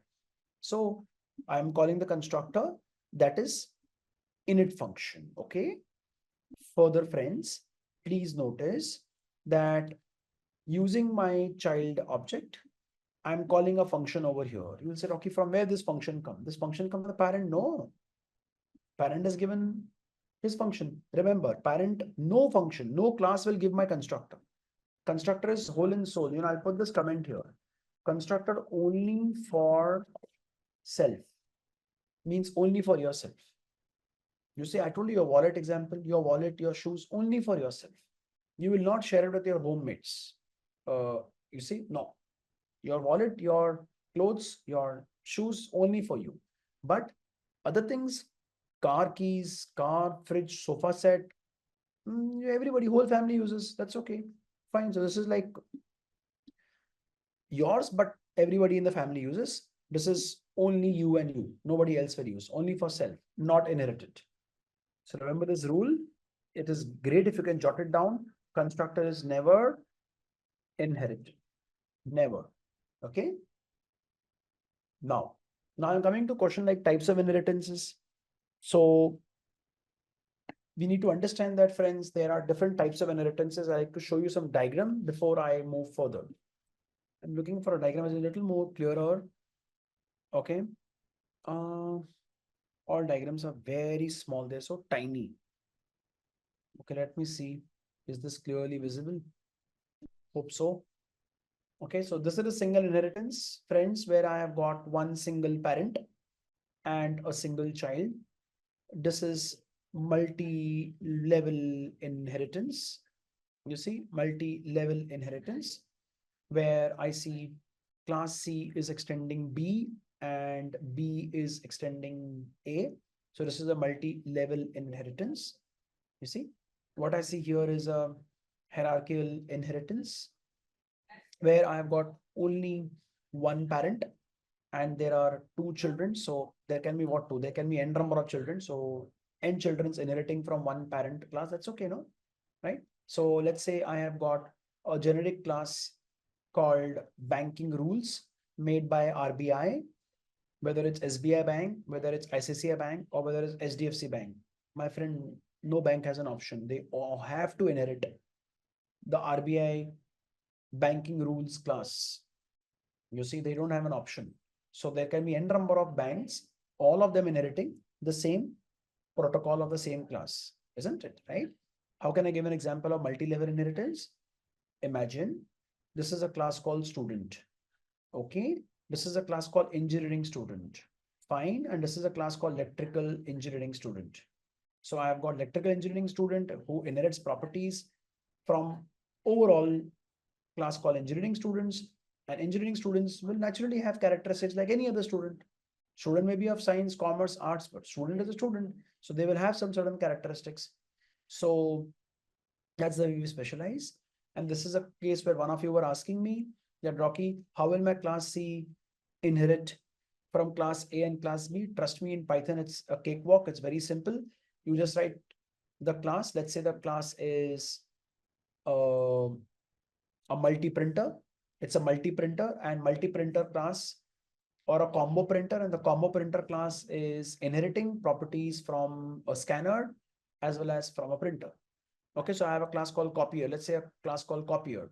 So my class called copier is inheriting from two classes, A and B, where A could be scanner and B could be printer. Right? You get me on this? So with that point understood, let me not close this, but let me move here. So this is a simple case of single inheritance where this is my base class, which holds information like name, age, gender. And this is the class called learners, you and me, friends. And all of us are inheriting information. Because we're inheriting information, automatically you and I have got three attributes: name, age, and gender. Okay. Over and above that, I repeat, over and above that, every learner may have some experience, okay, and will definitely have some qualifications. You'll say, okay, what are the none stuff here? Friends, in my function called set learner data, I have actually gone ahead giving a default value to experience and a default value to qualification. This is a nice way of doing things, because if you don't want every learner to specify his experience or his qualification, you want to keep it, let's say, you know, hidden, uh, then you can keep these parameters as default value as none. So if you don't pass me any experience or a qualification, I'll hold it as null. I'll hold it as none and keep it. And the further is a function called display, where I'm displaying these details. So let's see this now, how this works. So first I make object of learners, and in learners, I'm only passing three attributes. Notice I didn't pass anything for experience and qualification. You see, when I say print info, I will get details for John Davis. But now what I'm doing is I am calling set learner data. And you would notice now if I call display, I will be able to display all the five details. How that happened, friends? Please notice now, I've called my print info function. Where is print info? Print info is with my parent. It has come from my parent. This print info is there in the class, but you can't see it. It's come from the parent, no? Print info has come from information into learners. You see? So therefore, I'm able to call it. Now, one of you may feel it, Rocky, how about you making a constructor over here? No problem. But a problem that is going to happen, no? If I make a constructor over here, then I have to do two things. Two things I have to do. First, I'll have to get five values, three values of this and two values of this. The three values of this which I'm getting, I'll have to pass it to my parent. Now that programming style is not bad, but that programming style is old. It is an older style which C++ and Java programmers follow. Python programmers in the modern days don't follow that style, because Python says that moment I make an object of learner by the rule of inheritance, how can a child be created without the parent? I'm asking you in terms of nature. How can you and I exist without our parents? So our parent has been created before by God, therefore we have come, right, into it by the rule of nature. So when I make an object of learners, automatically the Python compiler makes the Python virtual machine internally makes an object of information. So you really haven't to worry about it. You see? So notice when I made an object of learner, I passed these parameters. Automatically, these parameters were transferred by learners to the constructor of information. So there is no need to think in that C++ and Java style, where we use super call to make a call to our parent constructor. So you don't need that stuff actually here. You see, right? Because it automatically happens. Hence, we don't code it in that style where we coded in C++ or Java, right? I hope you're able to appreciate what I'm trying to bring to you. Right? So friends, I want everyone to actually scrutinize up till this point, put your own comments and run up till this point. Please change the details to yourself. The same concept of single inheritance is going to get extended in multi-level inheritance. I say this is grandfather, father, son concept. You see, this is grandfather, father, and son concept. Why? Because this fellow is the grandfather, information, where I have name, age, and gender. Okay, so print info is a function of my grandfather. So I just put over here grandfather, easy to remember. No, in human sense, it is easy to remember this, right? And then this fellow is the father over here, because he is inheriting from information. Okay.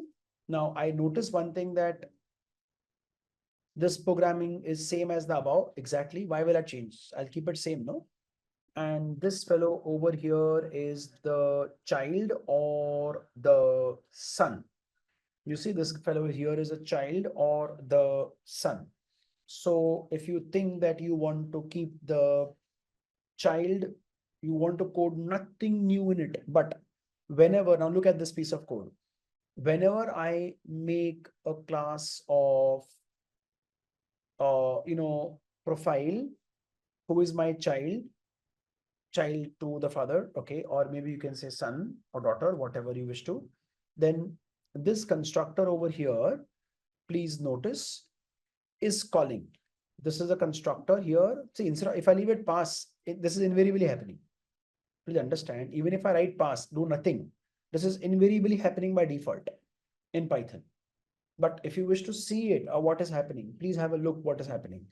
So in the constructor of profile, you will say, Rocky, why are you asking me for name, age, and gender? Friends, I am not asking for name, age, and gender.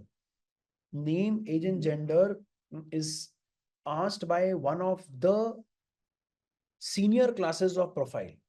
Maybe learners, maybe information. So if you go on backtracking, you will see, yeah, it is asked in information. Exactly. The grandfather is asking the son that, see, I need name, age, and gender. So please notice what happens carefully. Learners is my parent. I'm calling the constructor of, you get me? I'm calling the constructor of the parent, which is learners, and I'm passing him these three values. But now you'll get confused. You'll say, Rocky, come on, where does learners has a constructor? Friends, if you do not code a constructor, that doesn't mean it is not there. It is there by default, and the constructor of learners is doing nothing. It is doing nothing. It is simply calling the constructor of the parent. Please appreciate it. It happens by default. So you haven't to literally sit back and code. Okay. Suppose, see what I'm trying to tell you, my friends, is that if I were to code underscore init here, I haven't to really do any hard work. If I code this or I don't code this, it is invariably there. Moment you wrote class learners is inheriting from information. If you think, no, Rocky, I want this to be there, keep it. I am nobody to stop you. Keep it. So I was talking about super making call. So this is what is happening. So the constructor of learners is doing nothing. He is saying that if you pass me these three parameters, I will do nothing except for the fact that I will call my parent, super means my parent, and call its constructor. Simple as that, right? And you can get this by, your help, or you can, sit back and type from my screen if you wish to, but that's not necessary. Please trust me. There is no difference in functionalities. Now, okay, now what I'm doing next, please notice, I am, wait, hold on. Let me run the codes, no? What does pass mean? That means I have nothing more. That's why I written pass here. Okay. So what you see here is I called profile. Okay, and I pass three parameters here. So these three parameters are taken by this fellow. They go to learners. Learners is using the passing game, nothing big. Learners takes it and passes it to the parent, that is to the information over here. See, in Java, this style of programming is compulsory, but not in Python. So Python, if you skip all this stuff, it's okay. He understands that this is invariably there. Okay. The further is print info. We print the details. Set learner data will set more data, which I can display as you can see here. Okay, right? Shutano has a question coming in. Is there any field hiding concept in Python? Yes, by keeping underscore. So when you're declaring variables in self, Shutano, you can keep underscore, but usually not much used unless you're doing something which really needs the functionality of a private variable. Otherwise, not much. Right. So friends, at the moment, I think we have done up till this point. Let us move ahead with hierarchical inheritance. Now, what does hierarchical inheritance mean? It means you're creating a hierarchy where there is one superior, one boss, and there are many subordinates. So there is one super or one parent class inherited by many subclasses or many child classes, right? So let's see this. Friends, I have got a class called information, which I'm taking it as the father class or the base class. Okay. What I have here is the class called learners, who are inheriting property from information. I've got another class called trainer, who is also inheriting properties from information. Because ultimately, learners, that is all of you, also have a name, age, and gender. Me also, no? I also, the trainer, have the same attributes, name, age, and gender.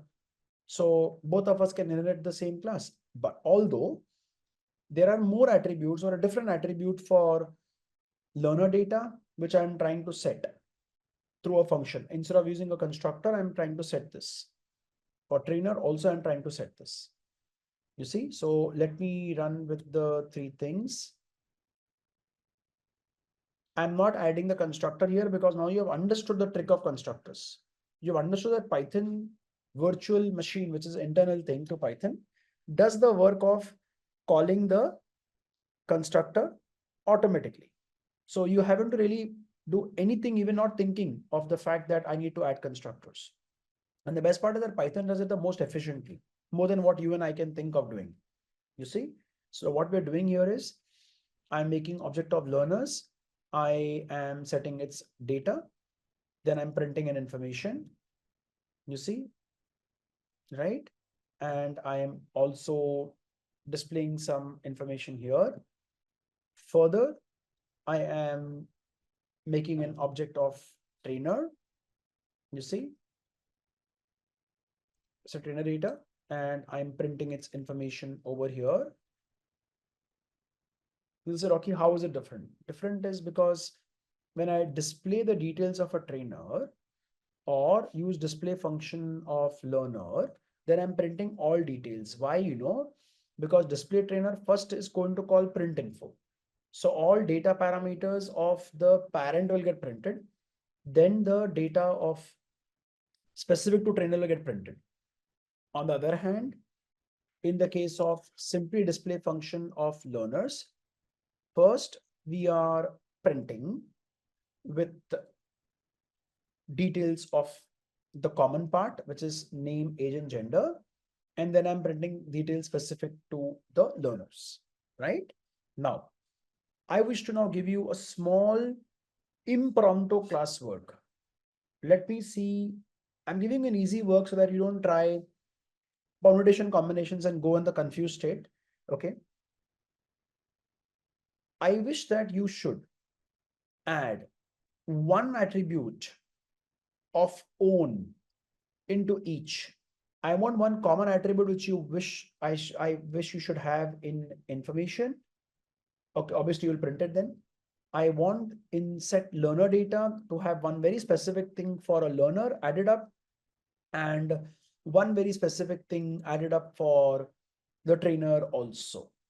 You get me, friends? You are getting me? I want you to think properly. Add one new attribute in the constructor of the parent class, that means information. Print it here in the print info. Okay. Similarly, think of one third parameter, which I wish you should add. That is one extra parameter in learners, as well as one extra parameter in trainer. Naturally, go without saying that whatever extra you have added, you will, of course, print it in the display, respective display methods. Okay. Fine, friends. Obviously, when you call it also, you will have to pass it extra value. Please go ahead and share me your experience that what did you add in information class, what do you add in learner class, and what do you add in trainer class. Again, different people can think in different ways, but think logically, realistically correct. Okay, go ahead. Now, let me give you a small heads up of what is there after the break. Hold on, there is still time for the break to come. Please listen to me very carefully. I will talk about multiple inheritance. Okay, then talk about little confusing concepts like polymorphism.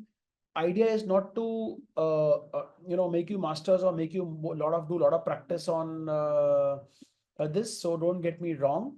But the idea is just to tell you about polymorphism and terms like method overloading and operator overloading, because if you tell to somebody in the market that I know oops, he's bound to ask you, okay, you know oops now, then what is overloading? What is overriding? And if my student says, no, I'm not heard of overloading and overriding, then it is going to be my insult. You see, I will feel bad. So I want you to at least know it conceptually. May not be in a position of altering the code and coding it yourself. So that is not what my expectation is. Trust me. You see, because so many concepts you learn in about 1-2 hours is not easy to digest. If I was at your position also, I would have been saturated. Then I'll talk about this thing called as abstraction. And to know the concept of abstraction, we will use a package called ABC. You say, okay, this is for, you're just calling it for fun. No, I'm not calling it for fun. ABC is a package in Python. How can I write from ABC for fun? So it is working, you see. So ABC stands for abstract classes. So we are doing this. Okay, so this is the last thing which we'll be doing in this notebook. And by the time we finish with this notebook, trust me, even if I touch that last topic, abstract, it'll be great. If I don't touch it, no problems. This is completely optional for me, but not overloading and overriding. That is not optional for me. Okay, so friends, are you with me? Are you with me in my thinking process of what I want to deliver to you? Right? This is not actually Python fundamentals, what I'm trying to talk about, but I know as a programmer, when you move ahead and you look at some program of machine learning or deep learning, every program you will see is importing from a package, some class, making an object, using his methods. That point of time, if my student does not know basics of object-oriented programming, then he will not be able to leverage his understanding to make his own codes. You see, that is a point. Then that point, backtracking and learning this will not be a good thing. You see, once we move ahead, we move ahead. We should not look back. Okay, where the idea is very simple. I have, let's say 2 or more parent classes, and I wish to inherit from all of them. Okay, so let's try to look into it. Very first, I have a class called information, in which I'm holding information of a student or a trainer.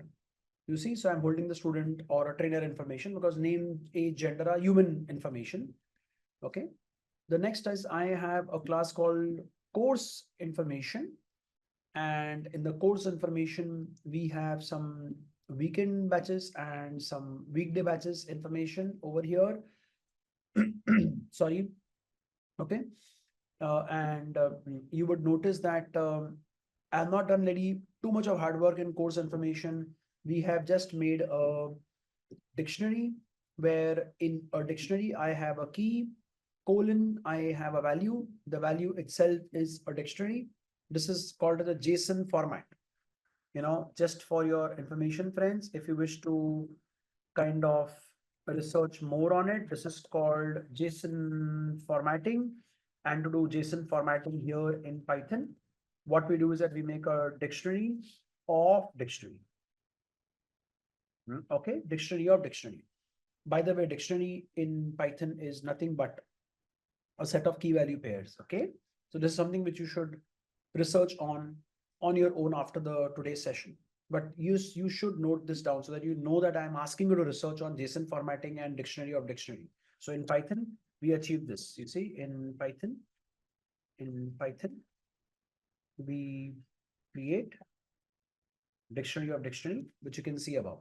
You see as above. Okay, right now. So this is my key. This is my value. In the value, also this is the key and this is the value. Okay, maybe 12, 8, 6, and 5 are indicating the number of weeks or number of overall sessions required. Fine. Now, look, this is very interesting. So any learner, any student at Simplilearn would have both the things. He will have his personal information, that is his name, age, and gender. And he will also have, I repeat, and he will also have information about the course in which he is enrolled. Let's be honest. How do you become a student to Simplilearn? You have enrolled in some course, right? Otherwise, you're not a student of Simplilearn, right? So A student of Simplilearn will have his own information and also the information of the course in which he has enrolled. Therefore, please notice, I'm doing a traditional way of programming, so things look simple and nice. I've asked for 4 information: name also, age, gender, name, age, gender, to fill the information into the information, course and preference to feed course info. Okay. I remember one of my friends asking me this. Now it is the right time. I should tell you that, Rocky, how would you call the constructors of my super classes? But notice now I've got 2 super classes, not 1. So in Python, whenever I do multiple inheritance, this is the pattern of coding. I can't leave it to super. Understand? Super will not know whom to call. Super means parent, but I've got 2 parents. Whom should I call? Whom I'm calling? A or B? I can have 3 parents, A, B, C. Who I'm calling? So you need to specify the name of the class dot the name of the constructor which you're planning to call. Self is compulsory, friends. There's no question, no doubt about it. Don't even think twice. Self is compulsory. Okay. You'll say, Rocky, in information, you're calling the constructor and passing some data. In course info, also you are calling the constructor, but why you're not passing parameters? Friends, please appreciate the fact that in course info, my constructor is not requiring any parameter. So why should I pass anything? Isn't it? It's not requiring no anything. So hence I'm not passing any parameter. Okay. The next comes is self.course is equal to course. Why? Because once you have done with, you see, once you have done with creating an object of the class course info, you see, now you have got 2 parameters which you want to assign, no? One is a course and one is a preference. So course is being assigned to course parameter, preference being assigned to preference parameter. These 2 parameters are being created. These 2 parameters are not parameters of course. No, these 2 parameters are parameters of my learner. That is of you, my friends. This is the parameter of every learner.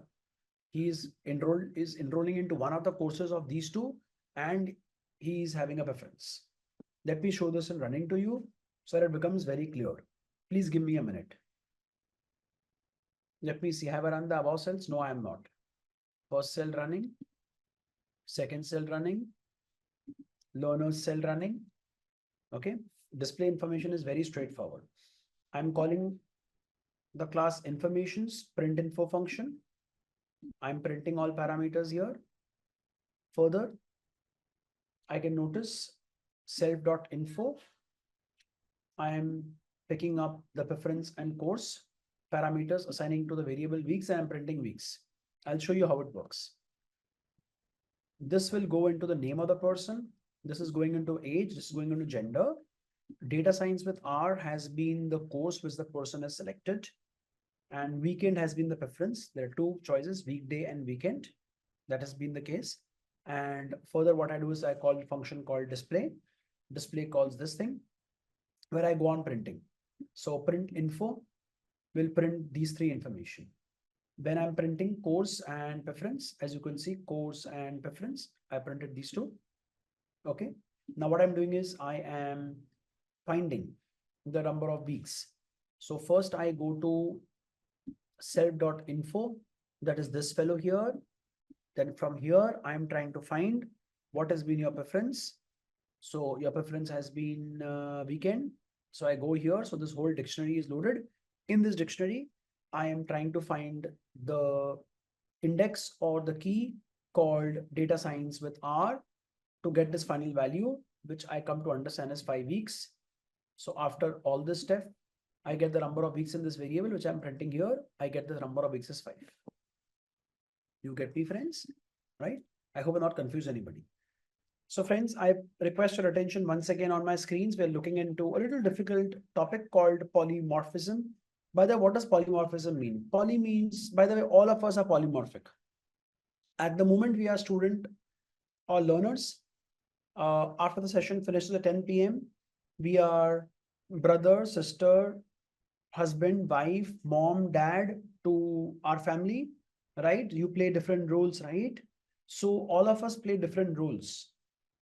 We are the same person, but this is Rocky only, this is Akash only, this is Racha only. You are the same person, but you're playing different roles when your environment changes. Right now, your environment is a classroom, a virtual classroom. So you're behaving as a student or learner. Once the class finishes, you could be husband, wife, father, mother to someone. So you see, so your role changes. Hence, I say that we all are polymorphic. So polymorphism means one person or one object, but behaving differently in different environments. Now, how do I demonstrate that to you? Have a look. So I have got a class information here, same as above, no difference, which is holding information for anyone, maybe a learner, maybe a trainer. Then I have a learner in which, if you notice carefully, I'm doing repeat work. This is like C++ and Java style of programming. You see, not a very optimum style of programming, but I'm doing it for purpose of simplicity. Please notice, I'm accepting some parameters here. The class learners, and the class learners is accepting name, age, gender. You will say these things were there above. So, but I agree, but learner is having no connection with information. No, please understand, learner is not inheriting information. So learners have no idea about information class. So obviously every learner must have age, name and gender, and he may also have experience and qualification. So I use a constructor, accept all data parameters, printing it here, and kind of using them here. So let me run this 3 code cells. By the way, nothing polymorphic has happened up till now. I repeat, nothing polymorphic has happened up till now. So please wait. Now,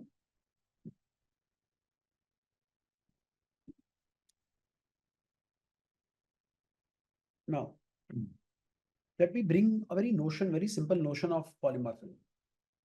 Please notice that the function called print info has the same name in both the cases, you can see.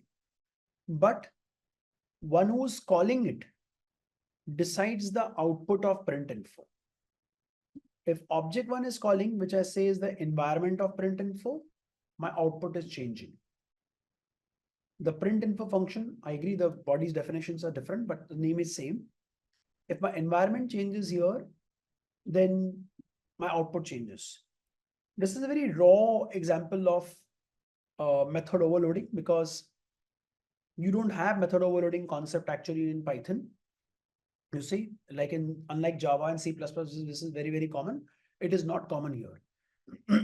It's not common to overload methods in Python. So the whole idea here is that I can define in my same project, I can define multiple classes, all having the same function name called print info. Think it this way. I have a class called savings account where I'm printing details of my account, print info. I'm having another class called current account. I'm also printing same function, print info. Name of function across various classes in a single project can be same, but output may not be same. It totally depends who is calling the method. Accordingly, that version is being called. You see, here, you know it, friends, very well, that the version of information is being called, right? So this is the version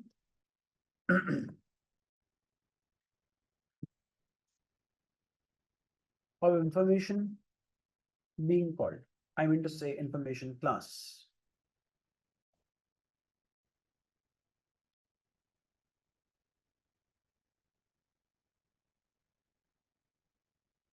Version of information class being called. And what is here? This is the version of the learners class being called. You get me, friends? Right? If you're wondering that Rocky in Java, it was very beautiful to overload. No, that's not as beautiful as here it is. You see, it's not. Prabhu, when you say print info is a part of parent and child, that is overriding. It will not be overloading. Overloading has to be, you see, that is overriding. If I define a print info different version in a child, it overrides that of this thing. So in the case, normally what happens, Prabhu, overloading means what? Overloading technically means this, that this is a class. Okay, let's say I've got a function called a with no parameter. I define another function called a with, let's say, 2 parameters. Okay, this is called overloading in the same class. So if I call a with no parameters, this fellow will be called. If I call a with 2 parameters, then this fellow will be called. But the problem is that, Prabhu, this is not allowed in Python. So if I cannot go 2 methods with the same name, but difference in parameters, then technically I'm not allowed to do method overloading. So the definition has got little twisted in Python or for Python programmers. So here we have a diluted version of overloading, and this diluted version of overloading means that in a single project, let's say I've got 5 classes, and all those 5 classes have the same method name. Then no need to worry. One of them will be called depending upon its environment. And to be very honest, the environment here is nothing other than the object name which is being used to call it. Okay, because the object name gets trapped in the variable called self, which decides its environment. And thereby it prints all the details according to the environment. Hence, this is a diluted version. So if you look on Java perspective or C++ perspective, this is a diluted version of overloading. But for Python programmers, this is not diluted. This is okay version. This is the fine version of overloading. Yeah, but honestly speaking, because most of us have come from backgrounds of C++ and Java, yes, this is very much a diluted version of it. You're correct, bro. I'm with you on that. Okay. Yeah. So friends, I now request you to look at what is operator overloading. And this is very simple. This is like childish, because I can use the plus operator not only for adding numbers. So it depends what is around the plus. If the left and the right operand of the plus symbol is numbers, then it is going to add. But if the left and the right operand of the plus symbol is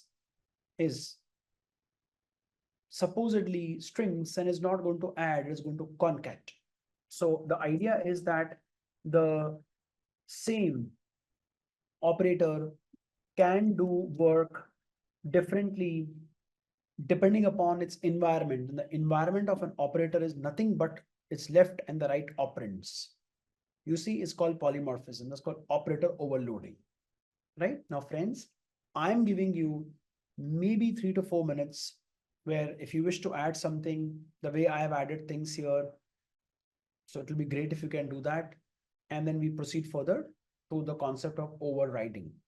Nagdeep, I'll come to your question. You're asking in Python, can we give a custom meaning to an operator like we do in C++? I'm sorry, we cannot do that. Yep, we cannot do that. Yep, explicit operator overloading is not allowed because we have something called as magic operators, Nagdeep, here, but we don't have kind of time to get into that factor. But then there's something called as magic operators. Do Google on that and get that information. You see, so that will give you an idea of what magic operators are. But yes, you can create your own operator overloading through class programming. It is not as easy as it is in C++. It is a little tricky here in Python, but if you want to have your own special operators, which will have its own meaning, yes, absolutely possible. We can. Yeah, that's called magic operator operators. One is there, and then it's called user-defined operator overloading. Yeah, but you need to make a class and then write very detailed class-based programming for that. Yeah. Okay. The next, friends, is the point that gone through all this stuff. Hold on. Overriding. Okay. So, friends, now after finishing an operator overloading, I'm coming to the word overriding. Read this carefully, please. It's overriding, not overloading. Overriding means that you are redefining something. Think it this way. For all beginners, please consider the word overriding as redefining. Okay. So in my class information, you see this piece of code, which is standard. We have been doing this code for long now. Now imagine this now. Suppose you say, Rocky, my class learners is definitely inheriting information due to which I will be able to access name, age, and gender. I'll say naturally yes. But what I'm doing is, in my class learners, I'm making an explicit constructor, okay, name, age, and gender, which I'm accepting from the outside world, that I'm accepting to pass it to my parent, as you can see over here.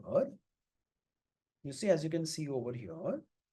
And the other two parameters I'm accepting from the outside world for myself. Okay. Now, a very humble, simple question I'd like to ask you.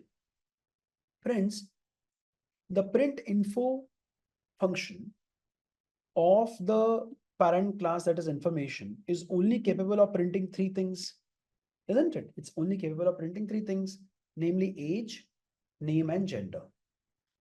But I want the print info now in learners, not only to print name, age, and gender, but also to print experience and qualification. So what will I do? Simple. You redefine. I'm redefining print info.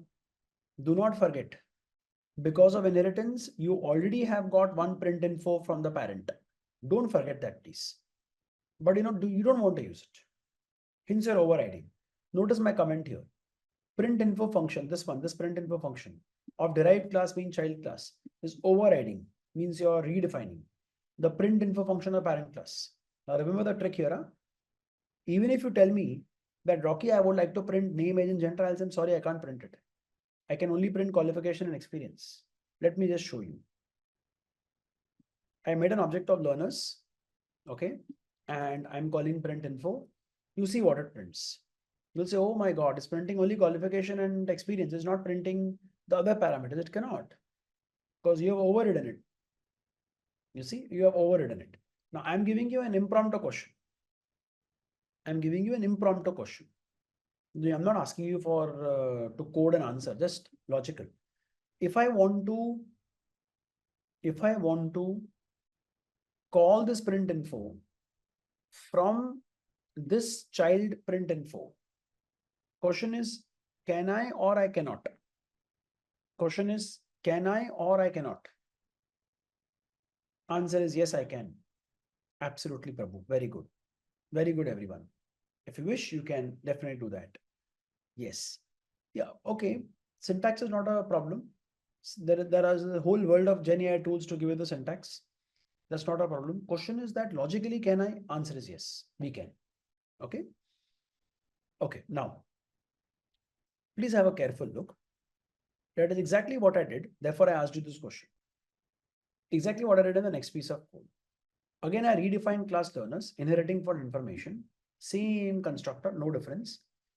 Print info once again is overriding. But now I realized my mistake now. I told Hari, what is the use of printing only qualification and experience?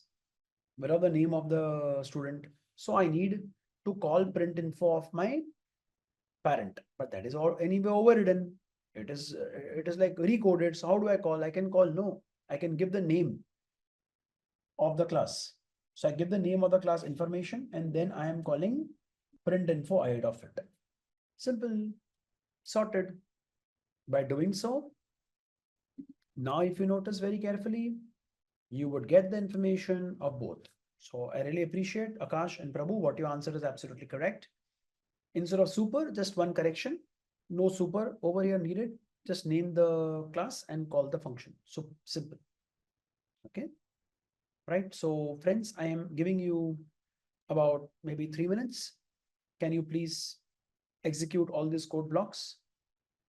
I'm holding on. Great. So friends, I hope you have also taken down, this comments. I hope you have read this very carefully. Okay, right. So we move on further into the next thing called abstraction. First, look at the coding syntax, and then I will tell you what exactly are we trying to indicate. So from abstract abstract C class, from abstract class, from ABC, I import abstract method and ABC. So we are importing this. By the way, ABC is actually a super class by rule, whenever you make an abstract class in which you just declare methods, you don't define them.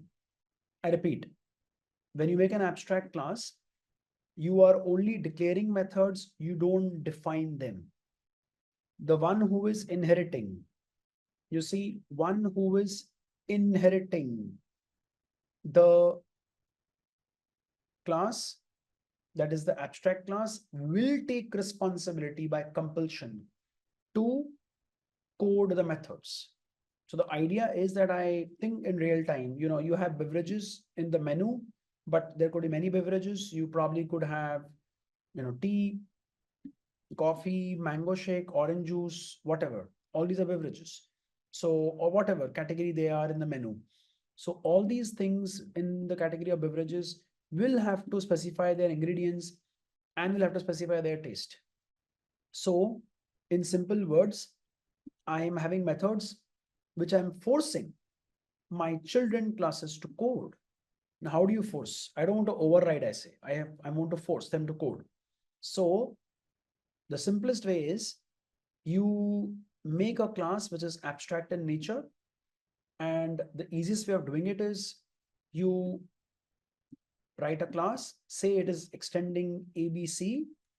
Okay, and from the package ABC, I've imported two things. I've imported the super class ABC, which means abstract class, and I've imported indicator. This is called actually as a modifier or an indicator or a qualifier or a decorator. So many words Python programmers use. This is, okay, a more common word is decorator. So this is a decorator where I'm writing a decorator over the function called ingredients, and this is an abstract method. You see?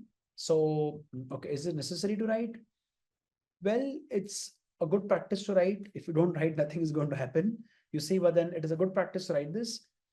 You get me? Right? So, because anyway, both of these are abstract methods by default because this class is extending ABC. So by default, it has to have abstract method. Now you'll say, Rocky, if I declare a method, if I make a class which is abstract, how? Okay, fine. It has got all abstract methods, is fine. But then what else? What else? You cannot make a direct object. You see, you cannot make a direct object of an abstract class. You will get an error. Cannot instantiate abstract class beverage with abstract method ingredients. In fact, you can mark the other method as abstract too. Try doing it. Making this, running this. Your error still remains the same, but you will get both of them now, ingredients and taste both. Now, other things are going to work. You see it, no? Why should I say anything? You see it for yourself. You see? So, mango shake is extending beverage. So, mango shake has to take responsibility to code two functions now. This is one, this is two. Same applies for any other beverage, orange juice, tea, coffee, whatever. Now, can I make objects of mango shake and ingredients? Yes, of course, of course. You can make object of mango shake, you can make object of orange juice. Welcome. All child, you can make objects. Okay, Nagdeep, ABC is not a dummy word. ABC means abstract class. Okay, ABC in Python means abstract class. This is a keyword I'm importing. I'm importing this class and I'm importing this decorator from the package ABC. You get me? It's not dummy ABC or XYZ. Okay, right. Everyone will please try out this code from here up till the end. Please try out this code and please make sure you write down abstract methods for both. And with that, we have come to the end of this course. If you have any doubts or questions, ask them in the comment section below. Our team of experts will reply to you as soon as possible. Thank you and keep learning with Simplilearn.